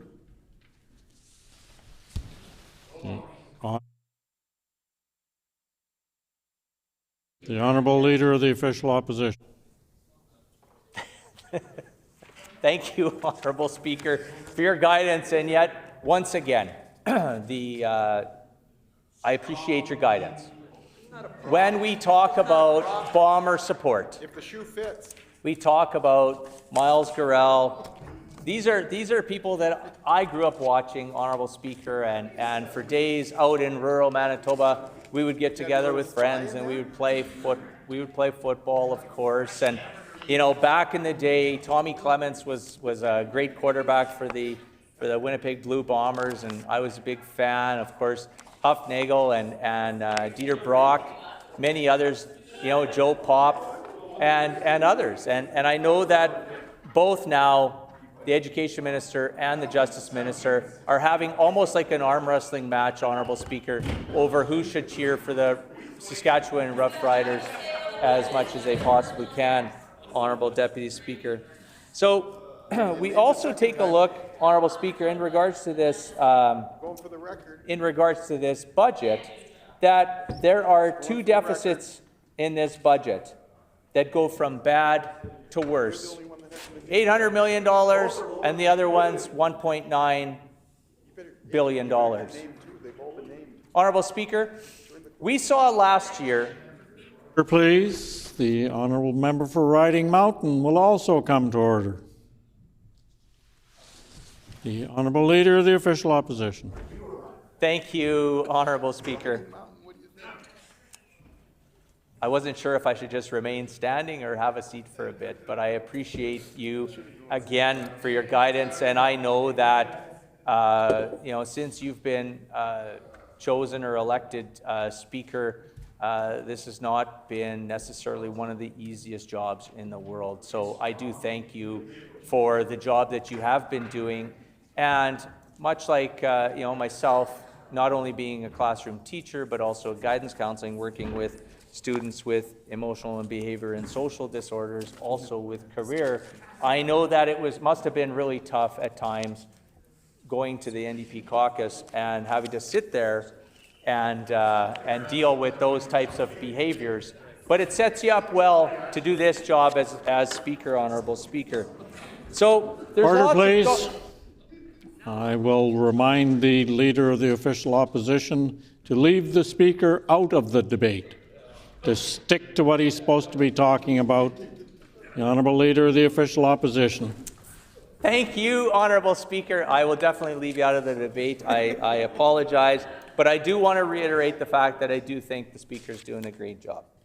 That, I think, is okay to say. So, NDP making life less affordable. Well, we know already that they've broken the promise to Manitobans. They did $3 billion in promises over the last election. We know that they've cut education funding, they cut schools, they cut child care centres, they cut personal care homes. That being said, before anybody crows on that side of the aisle, I will say that I am, on behalf of the Lac du Bonny constituency, I am thrilled to see that the NDP have finally lifted their paws from holding up construction on the Lac du Bonny personal care home, which we announced on this side of the House back in 2023, and now it's finally getting built, Honourable Speaker. We actually went and we promised 6 personal care homes, but as the underachievers that they are, they have now in this budget included a 2nd personal care home. Well, you know what? I guess that bar for this NDP government is set so low that even they can hop over that, Honourable Speaker. So I guess another thing that we're seeing, again, going on taxes, going on hidden taxes and those types of things, we know that this government, this NDP government, should be focusing on those that cannot help themselves, Honourable Speaker. And we know on the PC government, when we were in government, we knew that people should be paying less and getting more. And so that's why raising the basic personal exemption, indexing the basic personal exemption and those tax brackets to rates of inflation was the right thing to do. And so that when somebody would get a raise at whatever level of tax bracket they would be in, that it wouldn't necessarily always bump them into that higher tax bracket and to then penalize them. But no, you know what? This government went and cut that and froze that. And it's actually unfortunate, much like the Selinger government that did the largest tax hikes in the history of Manitoba. What has the Canoe government done? They've done more than nothing. They've done more damage because what they've done is they've taken the gas tax, which was 0, and done the largest tax increase on the gas tax in the history of Manitoba, Honourable Speaker. And I know that the members opposite are busy, always taking a look at their friends and giving little side deals of little government contracts and, instead of outright making sure that they're paying the individuals, they've had to give how much ever severance, Honourable Speaker, to their staff that have quit, that they thought that was going to be loyal after the 2023 election. Instead, what they're doing is they're doing side contracts with, without any return on investment to the Manitoba taxpayer. Unlike when we were in government, we would give contracts to then help encourage businesses to support businesses. We see nothing like that in this budget to make life more affordable. We've seen that education property taxes are projected to increase by $182 million. Don't let the NDP fool anybody. They've cut the education, they've cut schools, they've cut childcare centers. You know, one thing that the education minister, so I'm glad that she's going to take some notes here. One thing that the education minister failed to do, and I think this is something for all of you incredible early childhood educators out there, thank you for what you do on a day-to-day basis, because without early childhood education, Manitoba works because early childhood education works. That's right. And what this government has failed to do, by pausing and canceling a lot of the projects that we had promised, we also, on top of building new childcare spaces, we made sure that the staff had the opportunity to get educated, to recruit more staff, and to retain more staff with higher wages. Was there a ways to go yet? Absolutely. But under the NDP, under 17 years of dark, gloomy storm clouds, the blue skies had appeared and those conversations were had. And that's why many of those early childhood educators who under the NDP were jumping ship and leaving for other occupations because they weren't appreciated under this NDP. And we see again, not one mention of early childhood education. Actually, recruiting and retaining staff are in the budget. And I hear that the education minister is desperately wanting to have time to stand up and put a few words on the record. And I know, Honourable Speaker, that I think part of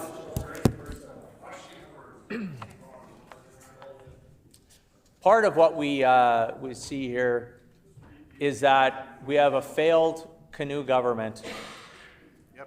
The bullies have seen another set of bullies, and that is with the Trump tariffs. But it's going to be interesting to see that the canoe government under this premier, because this premier and President Trump have a lot more in common than Manitobans know, and it's going to be our job to make sure that Manitobans are very much aware of how just alike they are. I'm not going to get into a lot of those details today, Honourable Speaker, but we've been waiting for months for this Premier and this NDP canoe government to come up with some form of plan. There's been no plans. There's been often many conversations where the Premier has taken a junket or a vacation or a door-knocking trip. We're not quite sure. He keeps changing his plans. He keeps asking really good staffers to take the bullet for this Premier and to do a cover-up for the Premier, which is sad. Because you know what? I have a lot of respect for some of their staffers. Not all of them. Not all of them. But some of them I do. But I would caution those NDP staffers to be very wary of the fact that, and just in case you just tuned in, thousands of Manitobans, about the fact that in 2016, the Premier, the now MLA for Fort Rouge, was the star candidate for Premier Greg Selinger. And Greg Selinger walked around this province with the star candidate, arm around him, And matter of fact, there was a couple times, I think we've even got clips of it, where the Premier, Greg Salinger, had to put his arm around the star candidate of Fort Rouge to back off so that he didn't show his anger, Honourable Speaker. It was quite hilarious. But we see it here in question period. Matter of fact, the other day, I'm not talking about the Speaker's job, but I know we saw the anger in the Premier when he was questioned a little bit by our Speaker in the House. And order, please. Once again, I'll remind the member to leave the Speaker out of your debate. I shouldn't have to remind you. You should know that. I've cautioned you already. Please follow along. The Honourable Leader of the Official Opposition. So on Monday, Honourable Speaker, Manitobans saw evidence of the Premier's anger. That's all I can say.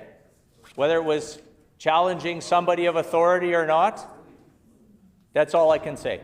More and more of the history, the past, will revive, and Manitobans will see a lot of those similar traits that we saw in this Premier back in the day, Honourable Speaker. So with that, Honourable Speaker, we're just all hoping, we're all just waiting, businesses, families, parents, guardians, elected officials at all various different levels, whether that's school board, whether that's municipal, whether that's provincial, even those that reside here that are federal colleagues. We're waiting for some kind of plan for this from this NDP party government. I don't know if we're ever going to see one, Honourable Speaker. I'd just like to say I move, seconded by the MLA for Roblin, that the motion be amended by deleting all of the words after House and substituting regrets that this budget neglects the priorities of Manitobans by A, failing to address the rising costs that Manitobans are facing today by collecting over $1 billion more in taxes and other fees while cabinet ministers receive a pay increase, and B, failing to offer a strategy to address the Chinese and American tariffs impacting Manitoba's agriculture producers and businesses, and C, failing to deliver a new education funding model,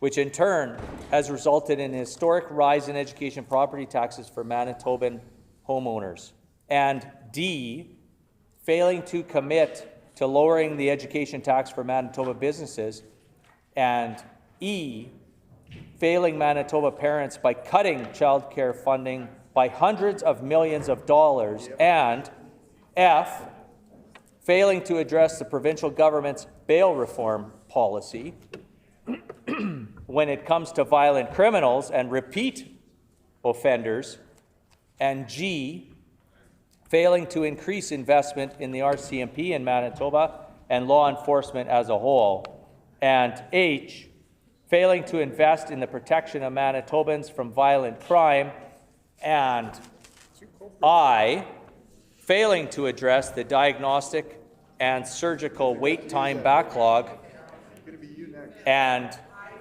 J, failing to produce a meaningful plan to recruit, train, and retain healthcare workers in Manitoba, and K, failing to support Manitoba's local sports, heritage, and creative sectors by eliminating the previous provincial government's Arts, Culture, and Sport and Community funding program, and L, failing to justify cuts to the Urban Hometown Green Team and the Building Sustainable Communities Fund, and neglecting to adequately fund local community projects and organizations, and M, failing to provide necessary funding to maintain and repair Manitoba roads, and N, failing to make cost-efficient and timely progress on major infrastructure projects, instead causing unnecessary delays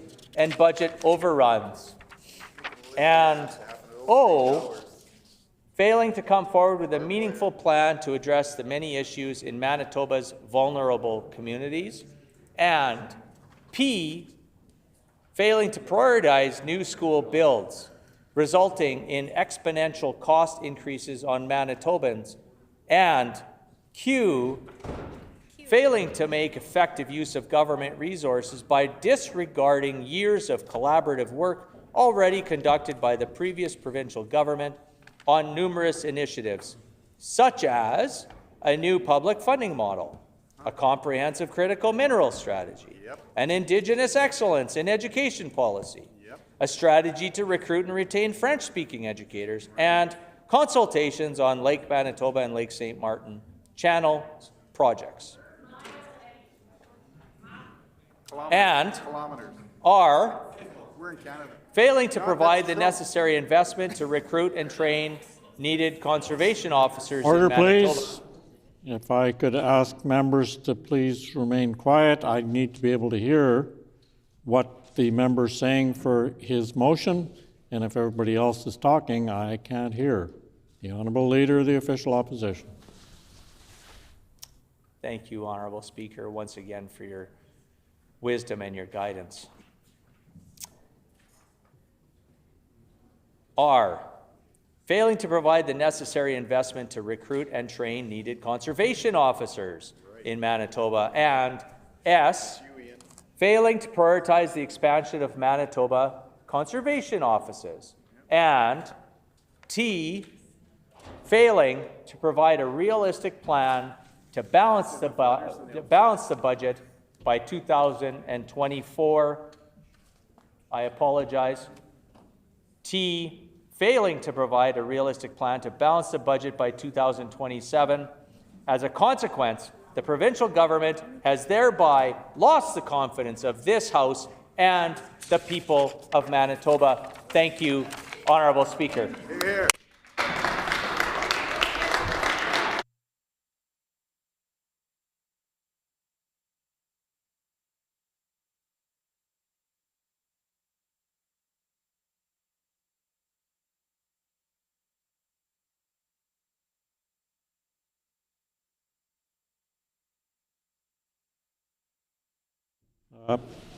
There was a couple of mistakes made in the wording as read. Is there leave to have the motion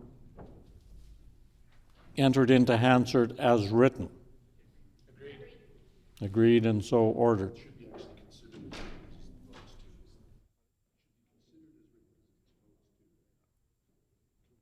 All right. The correct language on my part is it should be considered as written. Is agreed and so ordered.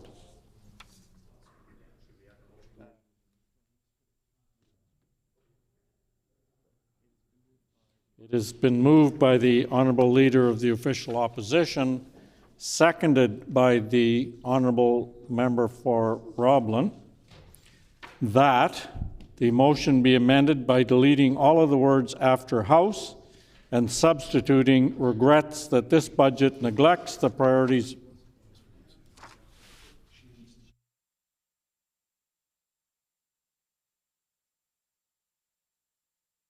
So unfortunately, the member needs to make sure that the motion is seconded properly.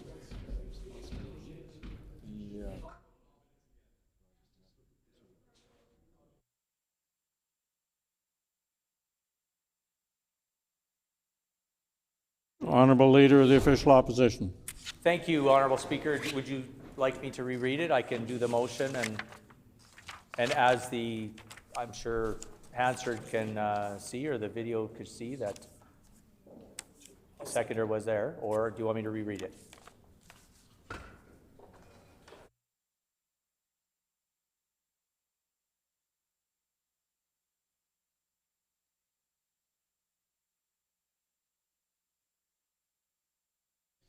So, there are a few options we can pursue.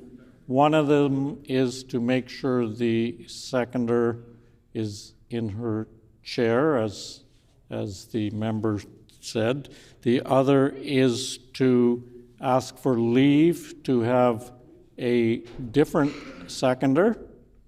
And the third option would be to do the whole thing all over again. So, yes, it's up to you, I guess. The Honourable Leader of the Official Opposition. Thank you, Honourable Speaker, and I actually don't have a problem doing it again, considering that the way the options were presented, and this is not a reflection of the chair, but the seconder was actually at the time when I made, was in the chair. And so I will go with option number 3, Honourable Speaker. So thank you. So can I just start? Should I just start? The seconder is in her spot, so we're good. So I will proceed to read the motion back. So it's been moved by the Honourable Leader of the Official Opposition, seconded by the Honourable Member for Roblin. I heard dispense. So, the motion be amended by deleting all of the words after House and substituting regrets that this budget neglects the priorities of Manitobans by. And the Speaker would like others to be quiet while the Speaker is speaking. A, failing to address the rising costs that Manitobans are facing today by collecting over $1 billion more in taxes and other fees while Cabinet Ministers receive a pay increase, and B, failing to offer a strategy to address the Chinese and American tariffs impacting Manitoba's agricultural producers and businesses, and C, failing to deliver a new education funding model, which in turn has resulted in historic rise in education property taxes for Manitoba homeowners, and D, failing to commit to lowering the education tax for Manitoba businesses, and E, failing Manitoba parents by cutting childcare funding by hundreds of millions of dollars, and F, failing to address the provincial government's bail reform policy when it comes to violent criminals and repeat offenders, and G, failing to increase investment in the RCMP in Manitoba and law enforcement as a whole, and H, failing to invest in the protection of Manitobans from violent crime, and I, failing to address the diagnostic and surgical wait time backlog, and J, failing to produce a meaningful plan to recruit, train, and retain healthcare workers in Manitoba, and K, failing to support Manitoba local sports, heritage, and creative sectors by eliminating the previous government's arts, culture, and sports in community funding program, and L, failing to justify cuts to the Urban Homeowner Green Team and Building Sustainable Communities Fund, and neglecting to adequately fund local community projects and organizations, and M, failing to provide necessary funding to maintain and repair Manitoba roads, and N, failing to make cost-effective, timely progress on major infrastructure projects, instead causing unnecessary delays and budget overruns.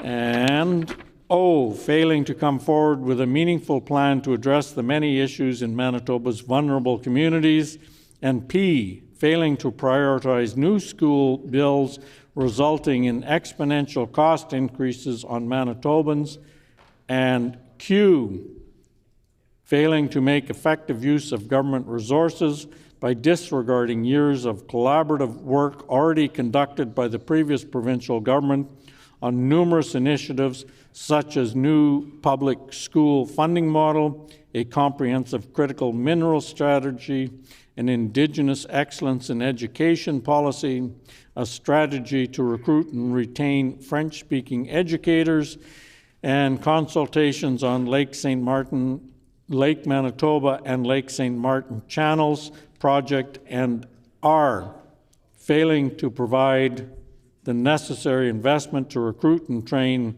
needed consecutive officers, conservation officers in Manitoba, And S, failing to prioritize the expansion of Manitoba conservation offices, and T, failing to provide a realistic plan to balance the budget by 2027. As a consequence, the provincial government has hereby lost the confidence of this House and the people of Manitoba, and the amendment is in order. The floor is open for debate on the amendment. The Honourable Member for Lodge-Modier.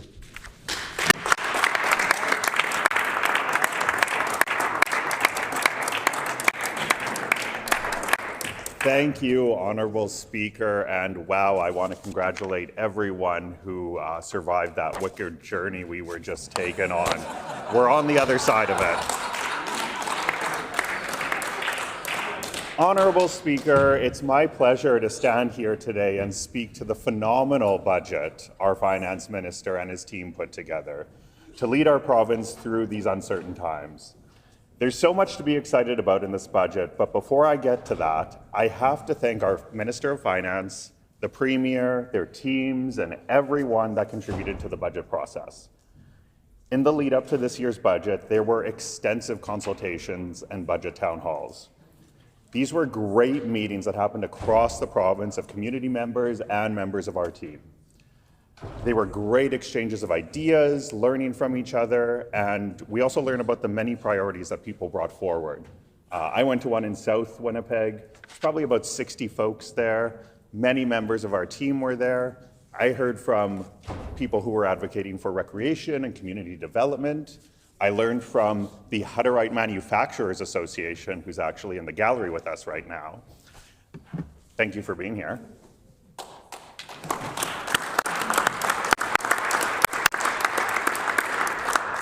We heard from academic researchers who were advocating for investments in research, and we heard from folks concerned about the environment. And so we got a really good spread of different priorities. And you know what I heard from my constituents afterwards?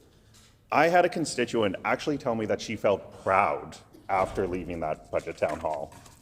We as elected folks are lucky to get feedback from our constituents. And after a budget town hall, maybe we hear that people feel heard or better informed.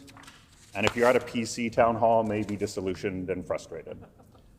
But to hear that people actually left feeling proud, Honourable Speaker, that was amazing feedback to receive and speaks to the team from the Finance Department and the thoughtfulness with which constituents came to the meeting. The energy was, keep moving, like what's next? Well, Honourable Speaker, there's a lot of good things coming. $3.7 billion in capital projects, the largest capital investment project our province has ever seen. This will build our province and ensure Manitobans have good paying jobs that can support families and ensure people are in a position to thrive. Schools, highways, the Port of Churchill, healthcare centers, and so much more. Building Manitoba means investing in the projects that make a difference to the communities that we all represent. As people and their families navigate these uncertain times, they deserve to have someone in their corner fighting for them, their jobs, and their livelihoods. In case you haven't noticed, well, everybody's tired and healing from somebody, and that somebody is President Trump. When Manitobans and Canadians stay united, we can face any challenge that may come our way, including Trump's tariffs. We are prepared for whatever comes our way, so Budget 2025 lays out an alternate fiscal framework to respond to potential 25% tariffs. This alternate plan includes funding to support Manitoba businesses in pivoting to new markets, new investments in post-secondary institutions, and additional funding for government services. I get so excited talking about procurement, Honourable Speaker. What we need to buy and need to run government and how to go about getting those things is such an important process. You could outsource contracts, look to American corporations or your buddies' businesses like members opposite have in the past. Or you could look to buy local, support small organizations closer to home like our government is working to do. I'm so proud of our Minister of Public Service Delivery and his work on ensuring we're buying from and contracting with businesses closer to home so we can support workers here in Manitoba and Canada. Investments in education are some of the best investments a government can make. More research and more educated folks in our province means we're better positioned to navigate headwinds and contribute to the wicked problems of our time. Our government recognizes this fact, unlike the former PC administration that froze education funding and interfered with post-secondary institutions. As Manitobans, we will keep sticking up for ourselves and chart a path to prosperity. And if you find yourself in a dark situation, just turn on your light and look to the many affordability measures in this budget. Manitobans take pride in living in a province where they can own a home and raise a family. The hydro rate freeze goes hand in hand with our affordable energy plan, which will expand clean energy and keep Manitoba hydro public. I'm so excited about the growing partnerships with Indigenous governments, growing our public green energy options through wind and solar projects. Budget 2025 is building on our efforts to help more people afford a home by increasing the homeowners' affordability tax credit to $1,600. Renters will also benefit from our government's increase to the renters' affordability tax credit for the second year in a row. You know what Manitobans love, Honourable Speaker? They love our parks. Manitobans will have free park entry for a year as we get out of the terrible contract the former PC government made with a U.S. company. Manitobans also love affordable childcare, and this budget will save families $2,800 a year by expanding $10 a day childcare to include non-school days. Just next week, during spring break, families will be saving more money because of the important steps our NDP team has taken to make life more affordable. I agree. And we can't talk about affordability for families without mentioning the Universal Nutrition Program that the wonderful Nello Altomare championed and launched last year.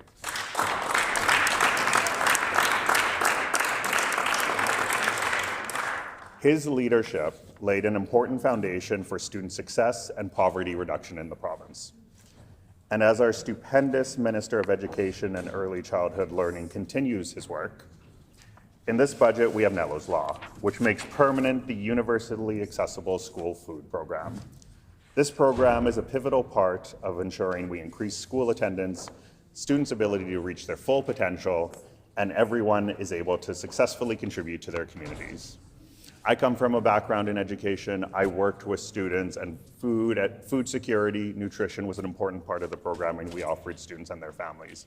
And I can tell you how central it is to a student's experience and how pivotal it is to keeping students connected to school, in a good spot to learn, and also supporting families navigating tough times.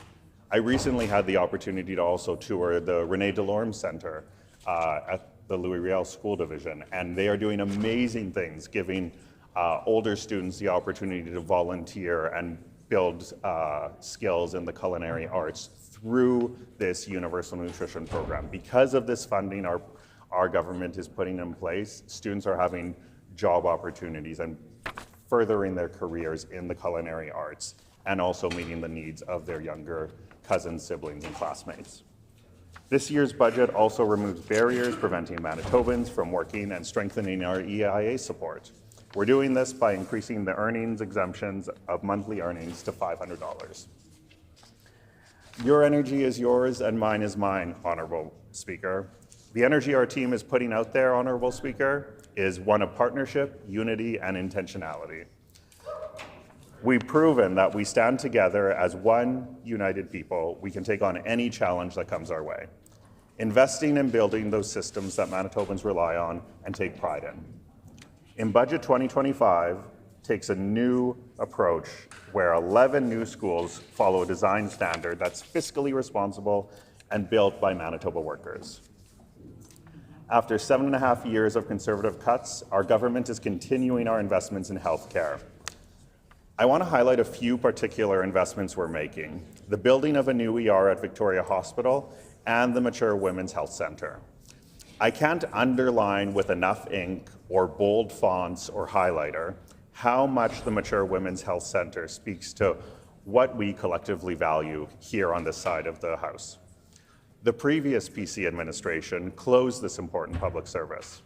Our government, this NDP team, thinks mature women experiencing menopause and perimenopause deserve care.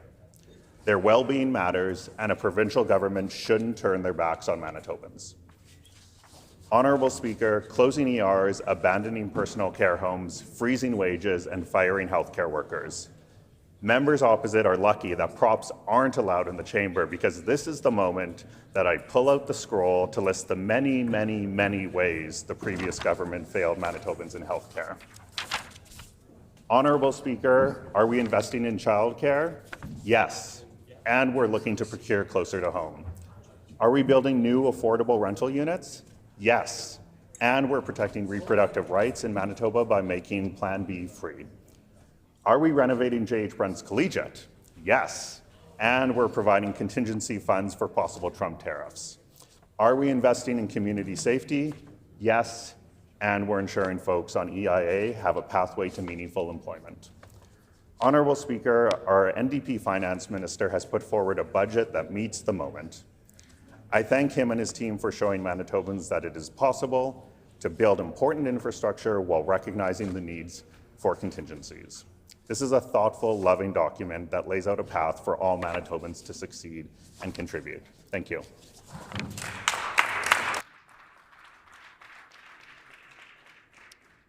The honourable member for Lakeside. Well, thank you, Honourable Speaker. Thank you. I appreciate the opportunity to rise today, put some words on record. Never enough time, of course. I appreciate my colleague, the MLA for Lac du Bonnet, and our opposition leader for his comments. I know he could have went on for hours about the deficiencies of this budget. I notice our members across, they don't spend their allotted time because there's not a whole lot that they can brag about in this budget. As you can see from our leader's submission of the amendment, we almost went through the whole alphabet. We're just missing U to Z.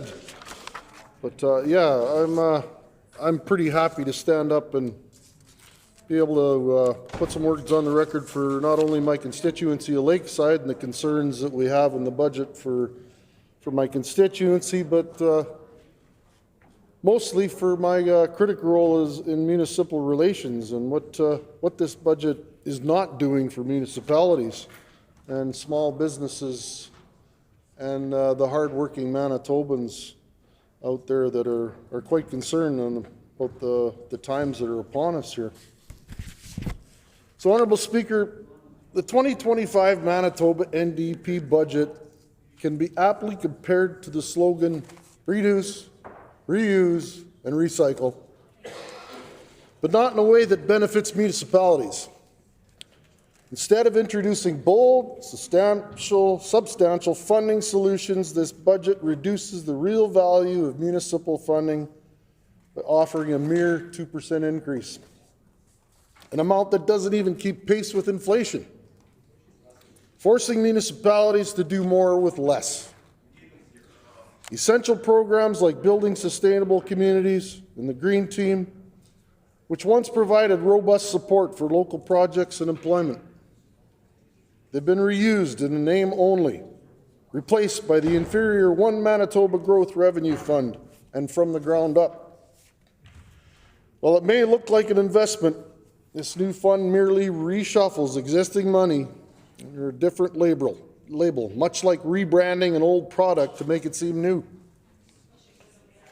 Honourable Speaker, this budget recycles flawed ideas, such as tying municipal funding to gas tax revenue, an unstable and declining source as more Manitobans transition to electric vehicles, a goal that this government touts as keystone of its environmental bona fides.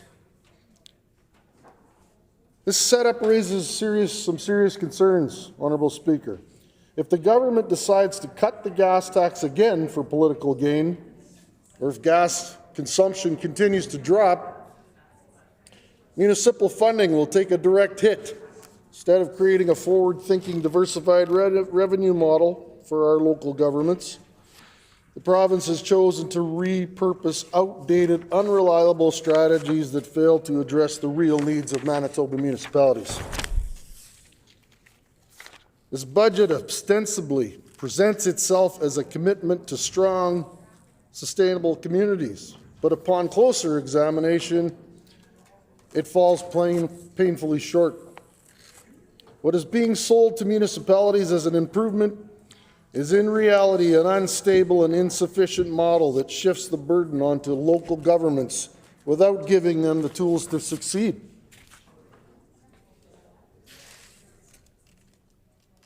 A centerpiece of this budget's municipal funding is the new One Manitoba Growth Revenue Fund.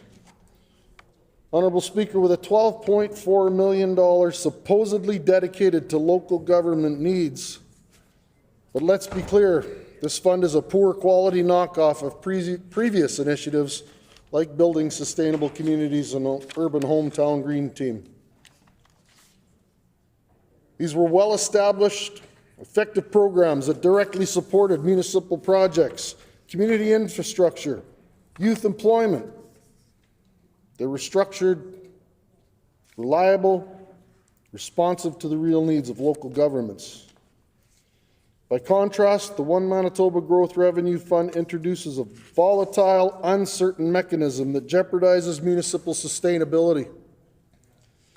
The government has effectively dismantled proven programs and replaced them with a risk-laden funding structure tied to the gas tax, a decision that defies long-term planning and fiscal prudence.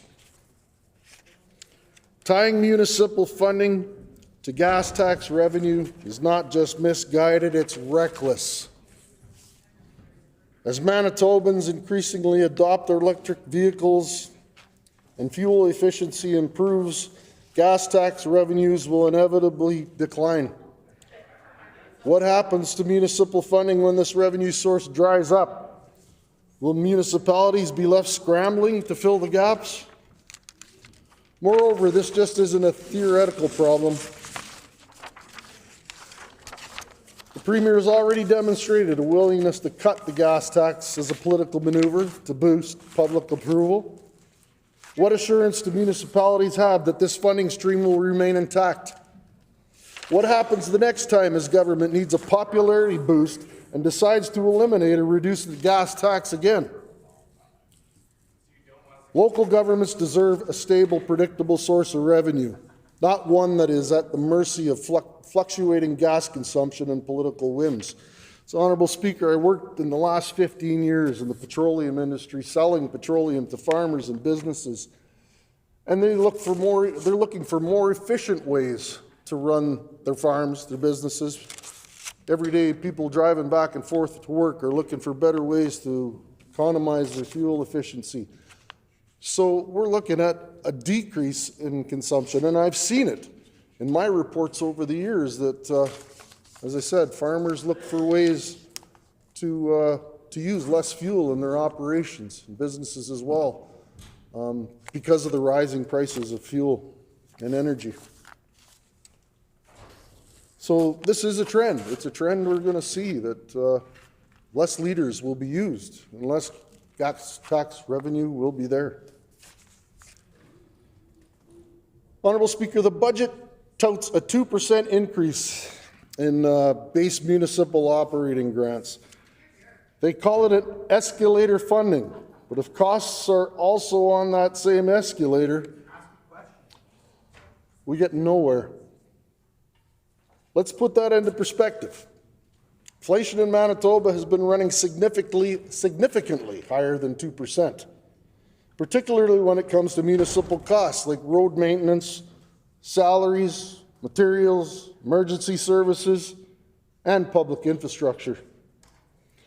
A 2% increase does not even cover basic inflationary pressures, meaning that in real terms, municipalities are receiving a funding cut. They're being asked to do more with less, again. This is not a sustainable way to fund essential services. It is a recipe for deteriorating infrastructure, reduced public services, and increased frustration at our local levels, at our grassroots levels. The government claims that a per capita allocation of funding is fair. On paper, this might seem logical, but in practice, it ignores the reality of rural northern communities. Sparsely populated municipalities often have significantly higher per capita expenditures. They must maintain vast networks, roads, bridges, essential services over large geographic areas with a limited tax base. A per capita funding model might work for a large urban center with economies of scale, but it places rural and northern communities at a severe disadvantage.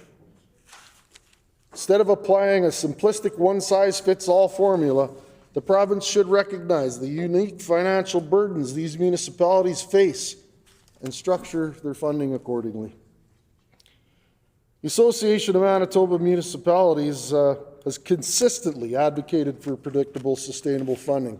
This goes back a long time when myself and the member from Dauphin sat on the AMM board when the previous NDP government.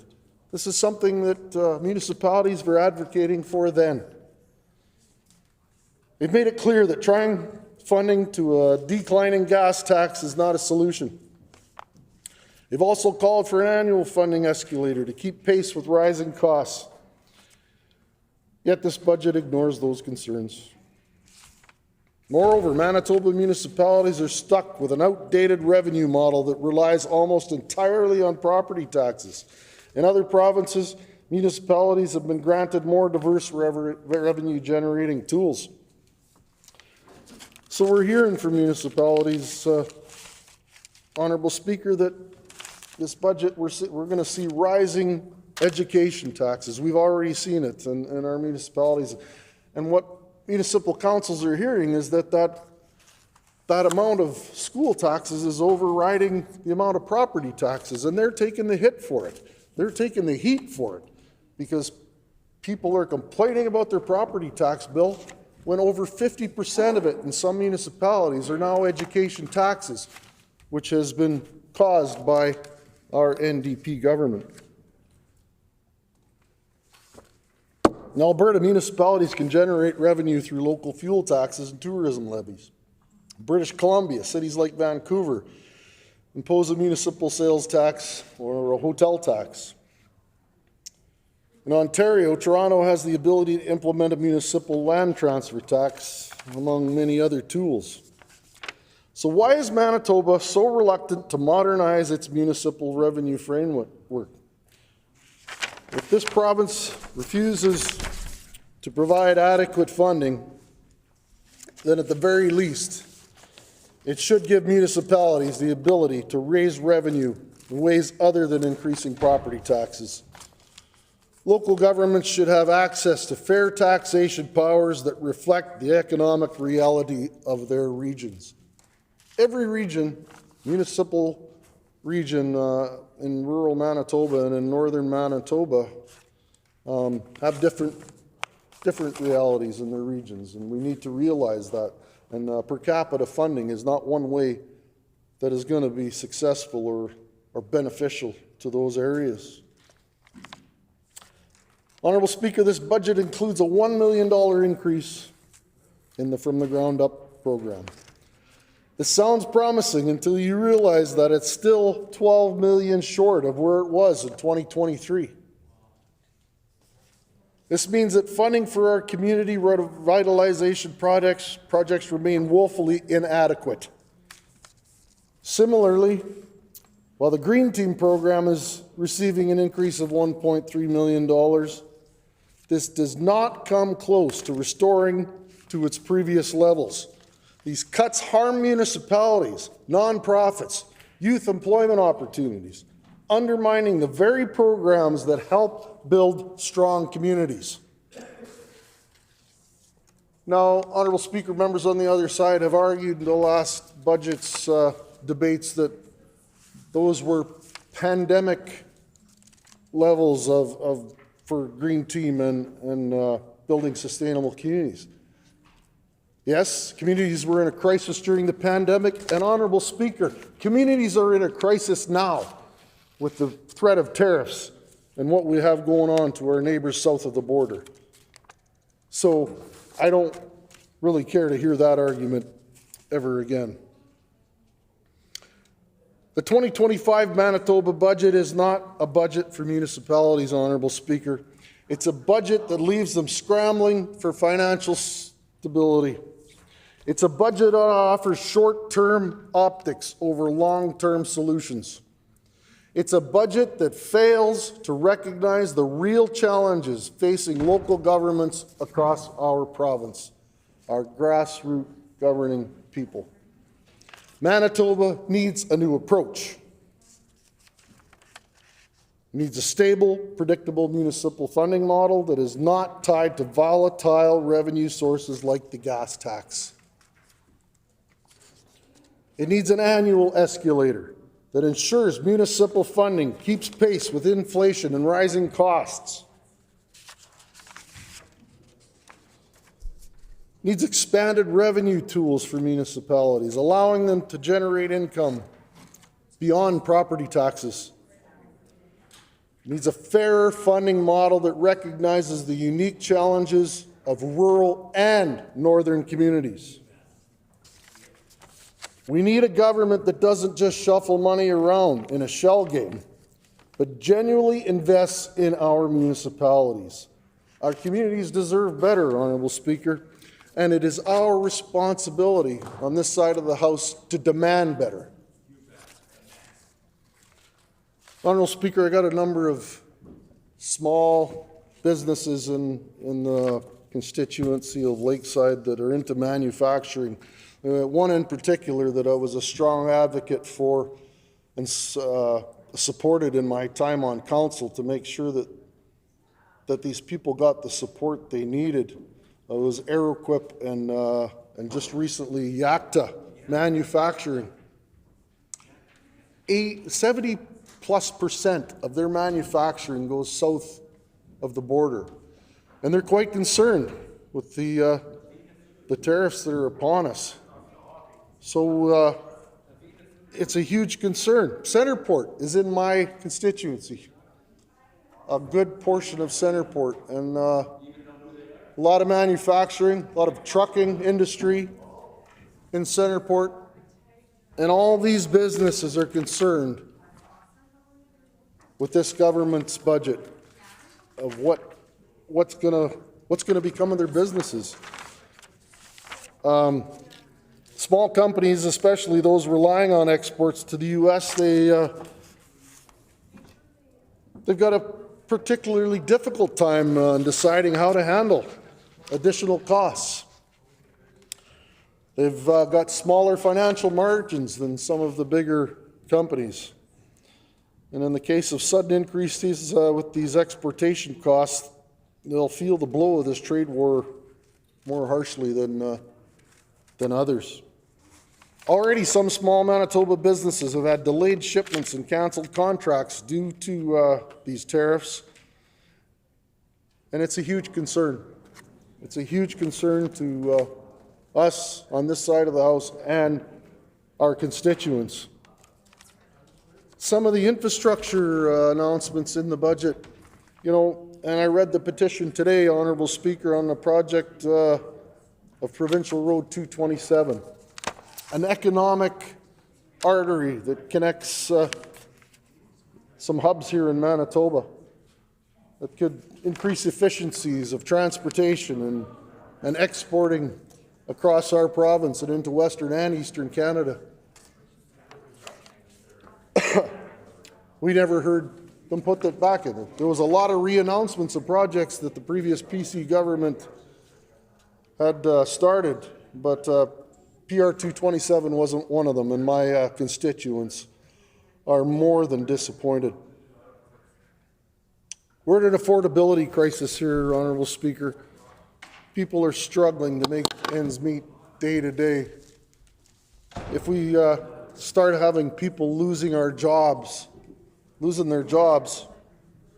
because of what's going on south of the border, we're going to be in a real situation here. Not much about affordability measures in here for the ones that are really struggling right now. personal care home. Happy to hear that we're building some, but the one in Stonewall, been advocating for a number of years, was announced by the previous government. No word on our personal care home in Stonewall. Honourable Speaker, again, some disappointed people that have been raising money for a number of years to have better options in their personal care home in our area. And again, a disappointment from Lakeside that we're not hearing anything about that. So those are some of the things I'm a little concerned about for our municipalities here in Manitoba and the city of Winnipeg. Some of the things in Lakeside that are going on that I've been hearing concerns about, Honourable Speaker, and I'm quite pleased that I've had the opportunity to get up here and put some words on the record, and I will certainly sit down now and give some of my other colleagues the opportunity to put their words on the record. Thank you. The Honourable Member for Kildonan River East. Thank you, Honourable Speaker. It's an honour to rise today on behalf of the residents of Kildonan River East to respond to Budget 2025, which is this year's plan for our province, our communities, and our families. Honourable Speaker, this is a budget that meets the moment. It is one that reflects the conversations I've had at doorsteps in North Kildonan, Fraser's Grove, Riverbend, and River Grove on both sides of the river.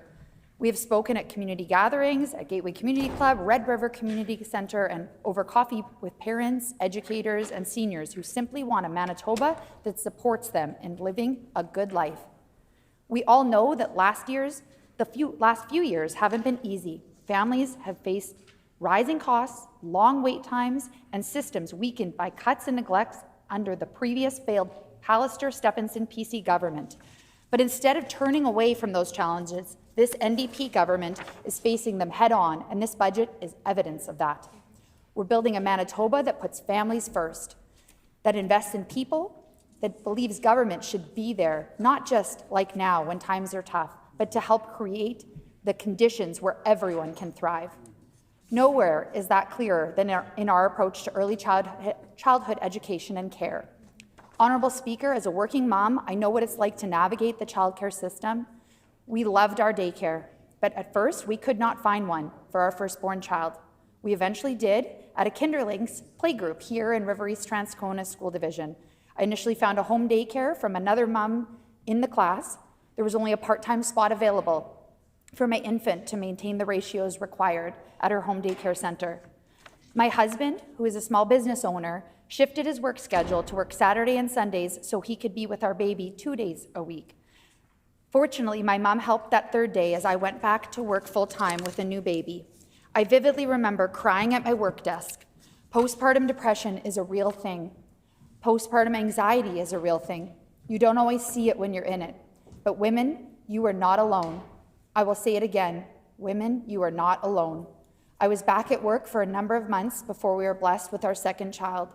I was on mat leave with our second baby, and our first was 2.25 years old. I remember that vividly at Superstore, pushing them both in a cart when I got a call about a childcare center spot. These amazing early childhood educators helped raise our children. We could both thrive in the economy, and our kids were happy, safe, and better prepared for kindergarten. I want this for all families here in Kildonan River East and all across Manitoba. This year's budget makes historic investments in affordable childcare. It is creating thousands of new spaces and extending true $10 a day daycare to non-school days. That's a real relief for families who've had to patch things together or go without. For many of them, this means real life peace of mind. Parents across Kildonan River East have told me what this means to them. For some, it's the difference between not going back to work or going back to work and piecemealing things together. For others, it means not having to rely on grandparents or neighbors day in and day out just to make financial ends meet. We owe it to those families to keep going, and Budget 2025 does just that. It also invests in the people who care for our kids every day, our early childhood educators. This budget helps us retain and recruit educators by improving wages and workplace supports, because we can't expand spaces without increasing respect and wages for the caring professionals who make those spaces possible and care for our leaders of tomorrow. Honourable Speaker, this budget also makes long overdue investments in our schools. We're building 11 new schools across Manitoba, and I can't... Yes, absolutely. Everyone should be clapping about that, but not everyone in this chamber will. And I can't tell you what a difference that makes for fast-growing communities like ours in Kildonan River East. Our NDP government is also lowering class sizes for the youngest learners, something the previous failed Pallister-Stephenson PC government did not prioritize. We are making sure there's food in every school for every kid who needs it. I saw this in action last year when we launched the Universal School Food Nutrition Program at Donwood School, my old elementary school. And I'll never forget the pride on the faces of educators and students that day. When I worked as an educational assistant, part of my job was making sure kids who needed food got it discreetly and with dignity. But it wasn't consistent, and sometimes it came with stigma. That should never be the case. The fact that everyone receives access to the Universal School Nutrition Program means nobody feels singled out. Now, thanks to this budget, every child will have what they need to learn, not just pencils and paper, but a full stomach to level the playing field for all Manitoba children. This is how we break down barriers. This is how we build equity. And this is how we support our educators who go above and beyond every day to care for our kids. Honourable Speaker, Budget 2025 also recognizes that a strong education system must support students with diverse needs, whether you're newcomers learning English, children with disabilities, or youth reconnecting with their culture through Indigenous language programs such as the amazing Ojibwe bilingual program at Riverbend School here in Kildonan River East. I'm proud to see this budget include investments in Indigenous language programs, learning to preserve and promote those languages for future generations. When I visit schools across Kildonan River East, I see classrooms that reflect the diversity and richness of our great province. Our education system should reflect that too, and this budget helps make that a reality. Honourable Speaker, a good life doesn't stop at graduation. This budget invests in young people entering the workforce through more apprenticeship programs, better financial aid for post-secondary students, and targeted training in healthcare and the skilled trades. We're adding 176 new healthcare training seats this year, building on the 90 we added in our first budget. That's how we ensure our health care system is staffed, not just for now, but far into the future. Because let's be honest, we're rebuilding after years of damage from the former failed PC Pallister-Stephenson government. Cuts and mismanagement. Under that previous PC government, our healthcare workers were overworked and underpaid, emergency rooms were shut down, and seniors were left without adequate care. But we've already added over 1,200 net new staff, and we're putting shovels in the ground on new emergency rooms and clinics, new personal care homes, even one in Lac de Bonnie, which is always fun to comment on because that's in the Leader of the Opposition's area, and he was even at the announcement with us, and a dedicated centre for mature women's health care. Constituents in Kildonan River East have personally come and expressed their gratitude for that particular announcement and explained how meaningful that is in their lives.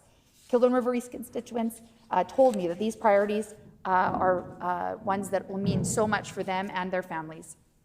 My children and I have visited Kildonan Personal Care Manor on Henderson, right here in Kildonan River East.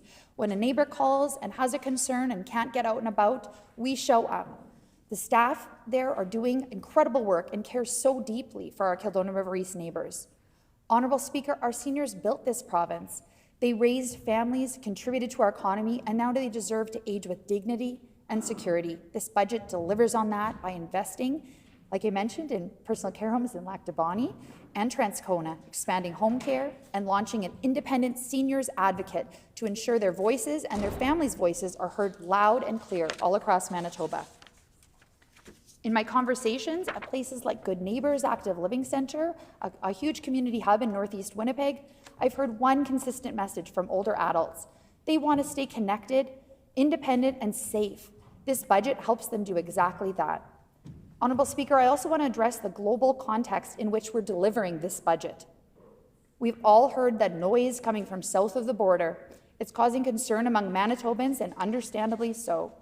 I want to commend our Premier for standing up not just for Manitoba, but for Canada. His message has been clear. We are not going to let Manitoba families, workers, or businesses pay the price for politics that we did not ask for. He's been vocal about protecting Manitoba's interests and ensuring we're not caught flat-footed again. And he said recently we're going to Trump-proof Manitoba economy by diversifying our markets and investing in homegrown innovation. That's the kind of steady, principled leadership Manitobans deserve. Leadership that doesn't shy away from tough conversations and doesn't wait for others to act.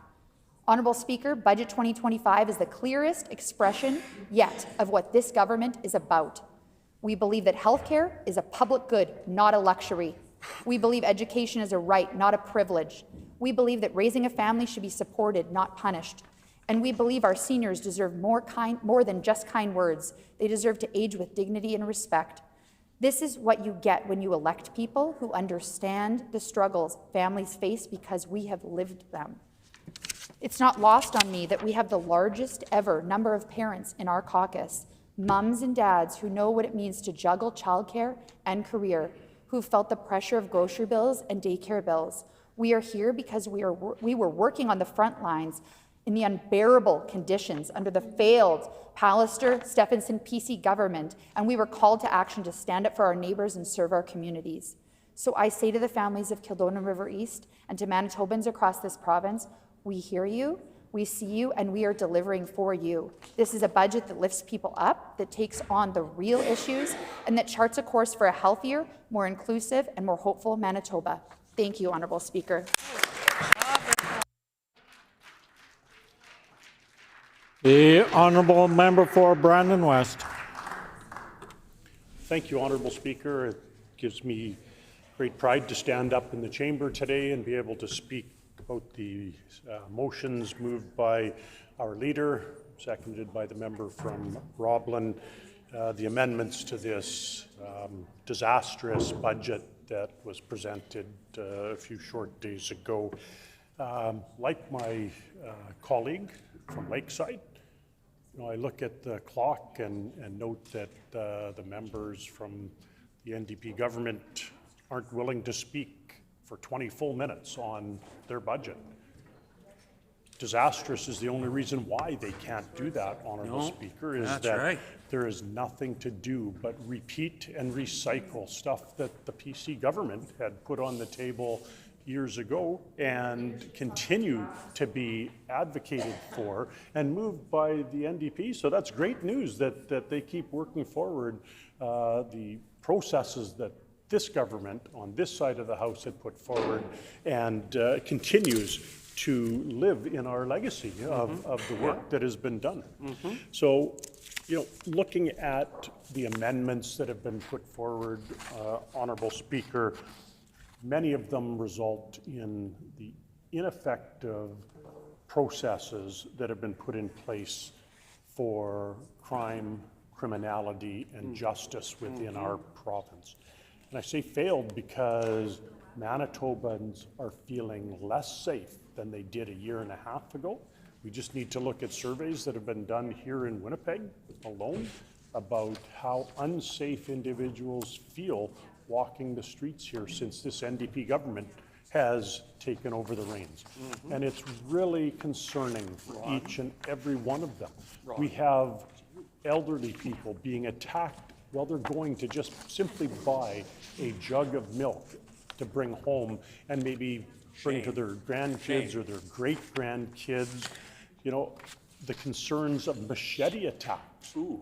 They have skyrocketed in the last 18 months. And you know what?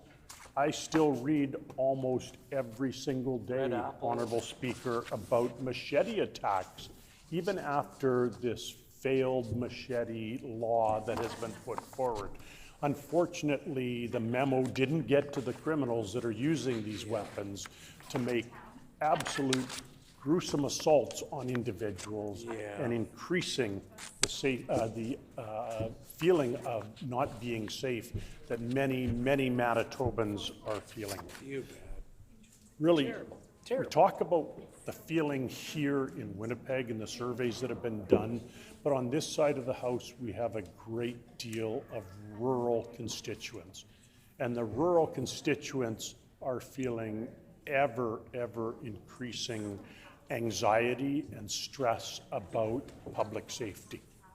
This budget fails to address even the most basic pieces of rural safety. Not once was it mentioned in this budget speech to bring forward safety in the rural areas.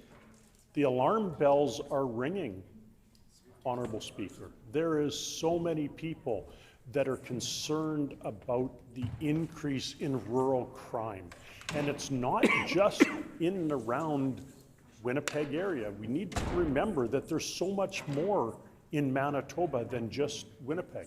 When we look at all of the rural areas, the theft of equipment, the break-ins, and the brazen robberies that are happening of the constituents that are there making an honest living, working hard, working the land, and they have to suffer these losses at the hands of criminals that should be in jail not getting bail. Yeah. And we're seeing this Oak Tree constantly. Towers.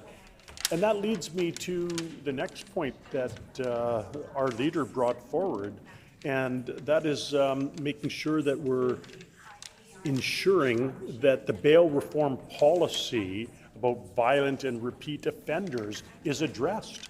And this NDP government has absolutely refused to do that. They have no concern about safety, and they have no concern about bail. We've seen it over and over again. The Minister for Justice and the Premier both stated that they didn't need any other levels of government to do this. They could do this alone. They could bring justice all by themselves, and we've seen that colossal failure, Honourable Speaker. Yeah. We have seen repeat offenders, and I will, cite the Verway family and what they had to go through because of this failed NDP policy on safety, the revolving door on offenders that are allowed to become members back in our society and become that revolving door of repeat offenders. We had this chamber with, I believe it was around 100 people from those families that were affected, calling for some meaningful change. And again, nothing has happened. We're reading every single day in the newspapers, seeing on media, whether it be TV or the radio, how these violent offenders, these chronic, repeat, prolific offenders are back out on the streets within hours under this NDP's failed system of bail. Manitobans deserved more, and we've talked about it for 18 months. We have rung the alarm bell. Police services have rung the alarm bell. Citizens have rung the alarm bell, but all we have is crickets on the other side of this chamber, Honourable Speaker. And it's appalling because it's costing Manitobans lives. It is costing lives. We talk about safety, and we talk about the ability for Manitobans to feel safe. We can't even feel safe on our roadways under this NDP government.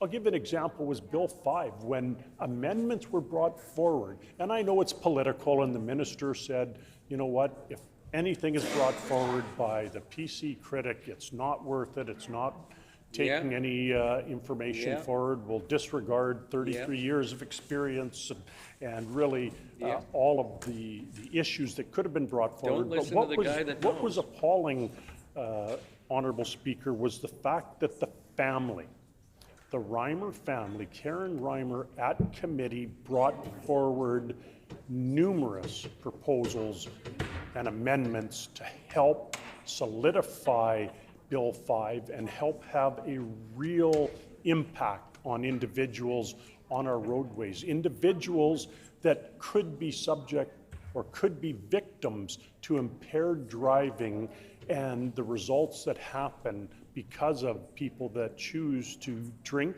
choose to be intoxicated, whether it's by alcohol or drugs, and get behind the wheel. Yep. She brought home real amendments that could have real action.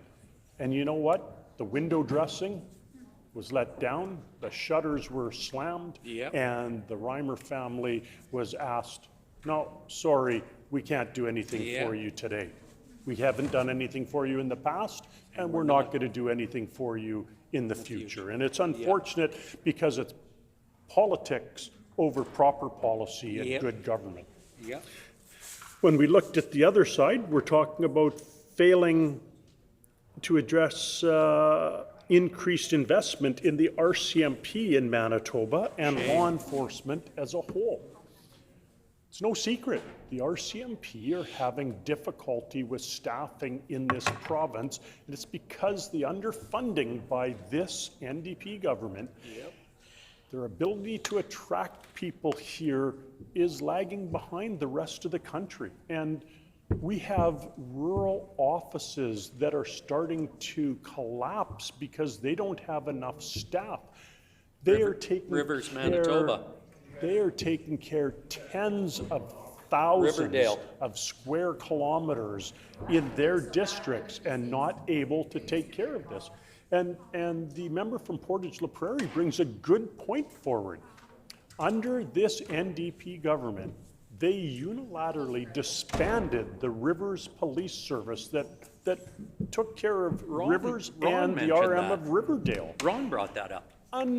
Unbelievable how they just, at the stroke of a pen, got rid of a service that had a history of over 100 years and provided great service to their residents, not only in Rivers, but the whole RM of Riverdale. Yep. And I know I had a personal relationship with all of those officers, and they were Great just people. dismissed and really sent to pasture, Great so to people. speak.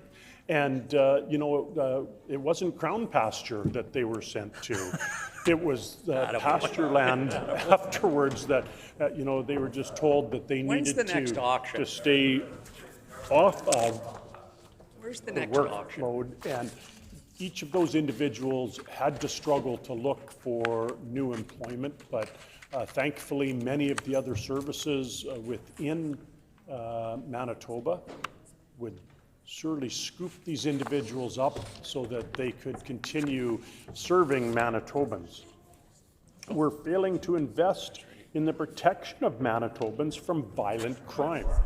If we look at the sheer number of violent crime that is happening within our jurisdictions for each one of us that have a constituency, I implore you, open up your papers, open up your daily newspapers, your reports, and read the crime section. And tell me, It's horrific. tell me that you think that crime is not worse in the last 18 months than it was, or that it's much worse in the past 18 months than it was in the years before that. Ask those people from Oak Tree Skyrocketing Towers. violent crime right now. Stuck We're in their having apartments. brazen, Prisoners. open attacks of citizens more.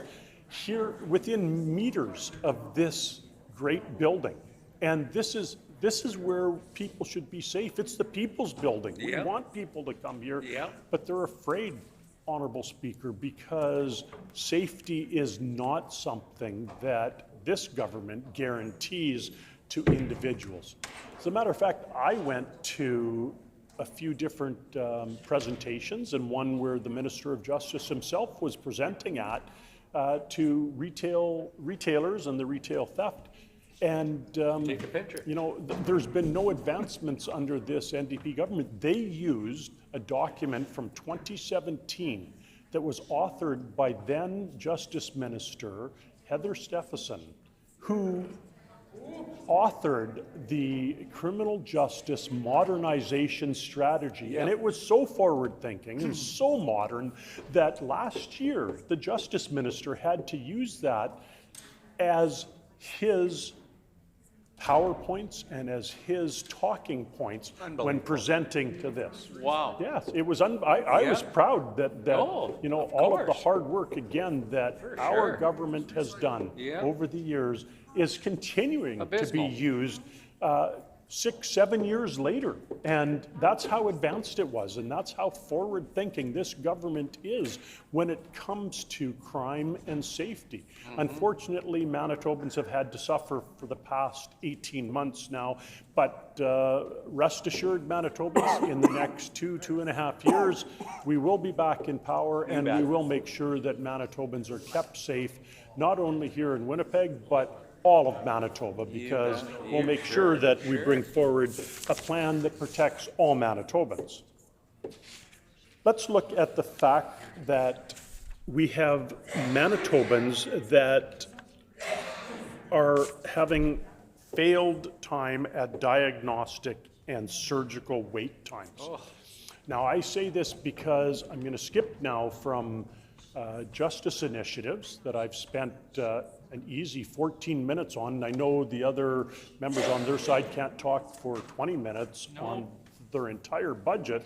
I can talk for 15, 20 minutes just on justice without even wandering. But let's talk about some of the stuff that happens under the surgical and diagnostic wait times. I would like to publicly commend the MLA from Portage La Prairie. Thank you. For the work and the advocacy that he has done, the tireless advocacy that he has done, and we've heard about in this chamber regarding having an MRI, having an MRI in the new Portage Hospital.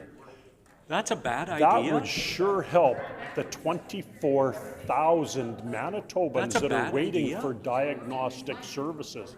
But instead of taking the $5 million that's offered by the foundation, again, the window dressing comes down, the shutters are closed, and it's kicked to the curb. Yeah. And unfortunately, that would save lives of so many Manitobans. It would be preventative medicine, which preventative services, which really helps moving forward. We heard the other day from the member from Tyndall Park who talked about how much it costs to have somebody in hospital for a week or a 2-week period when they could have had an injection of a disease that could be prevented.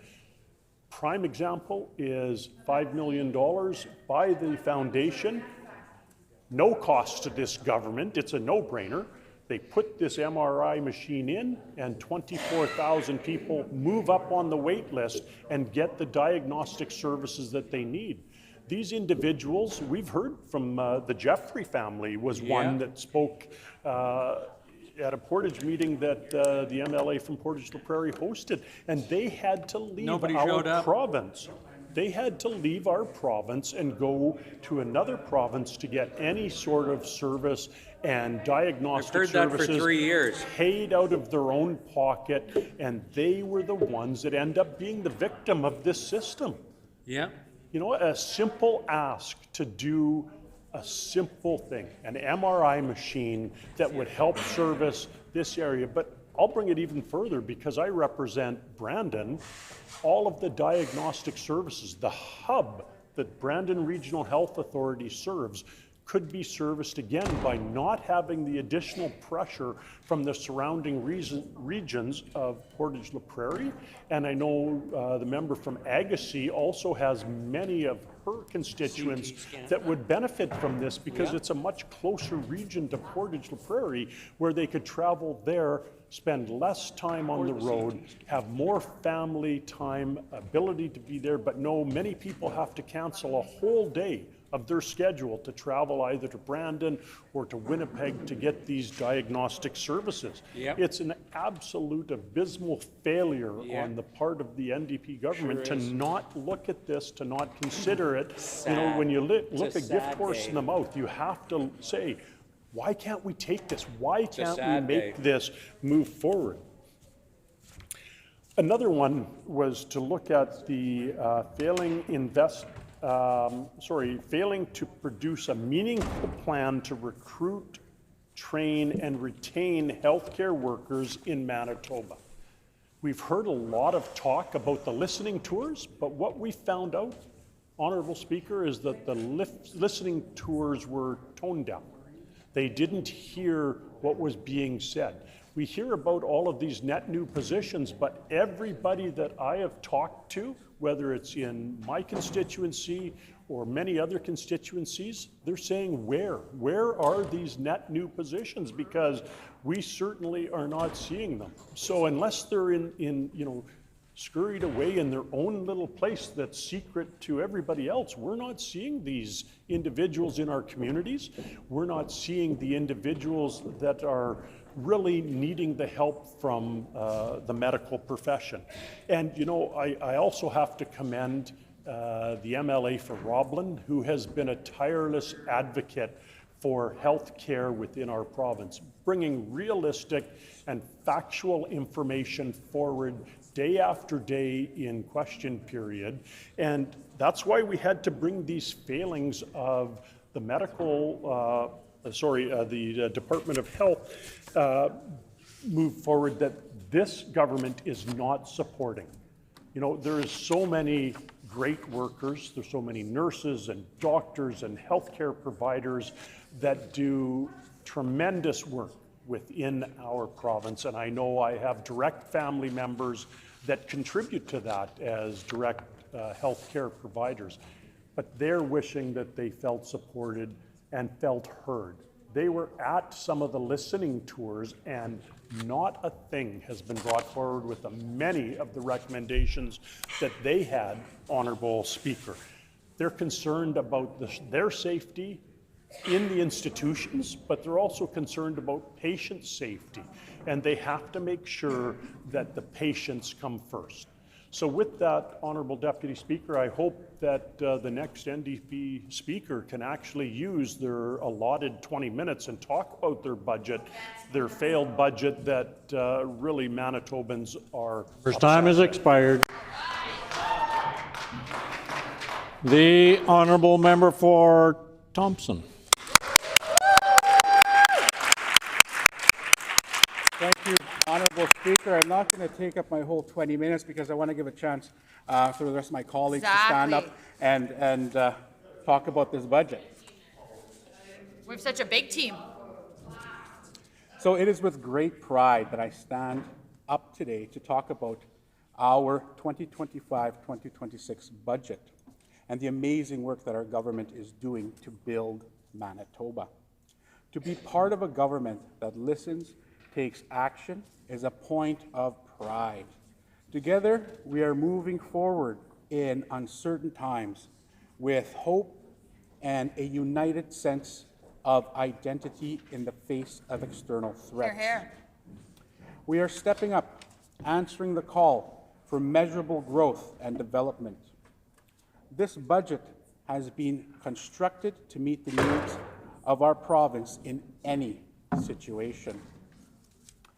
As an Indigenous leader in the North, I am excited by the work being done to improve the lives of Northern communities. Our progress is reflected in Thompson, which now has, now hear this, the shortest emergency room wait times in the province. Not only that, Honourable Speaker, but we have the shortest wait list to access a family doctor in the entire province. Last time I checked with the Health Authority, there was 4 people on the wait list to be connected with a family doctor. Awesome. Only 4. That's amazing. And that's thanks to the great work of our Health Minister and our team. I commend them for that.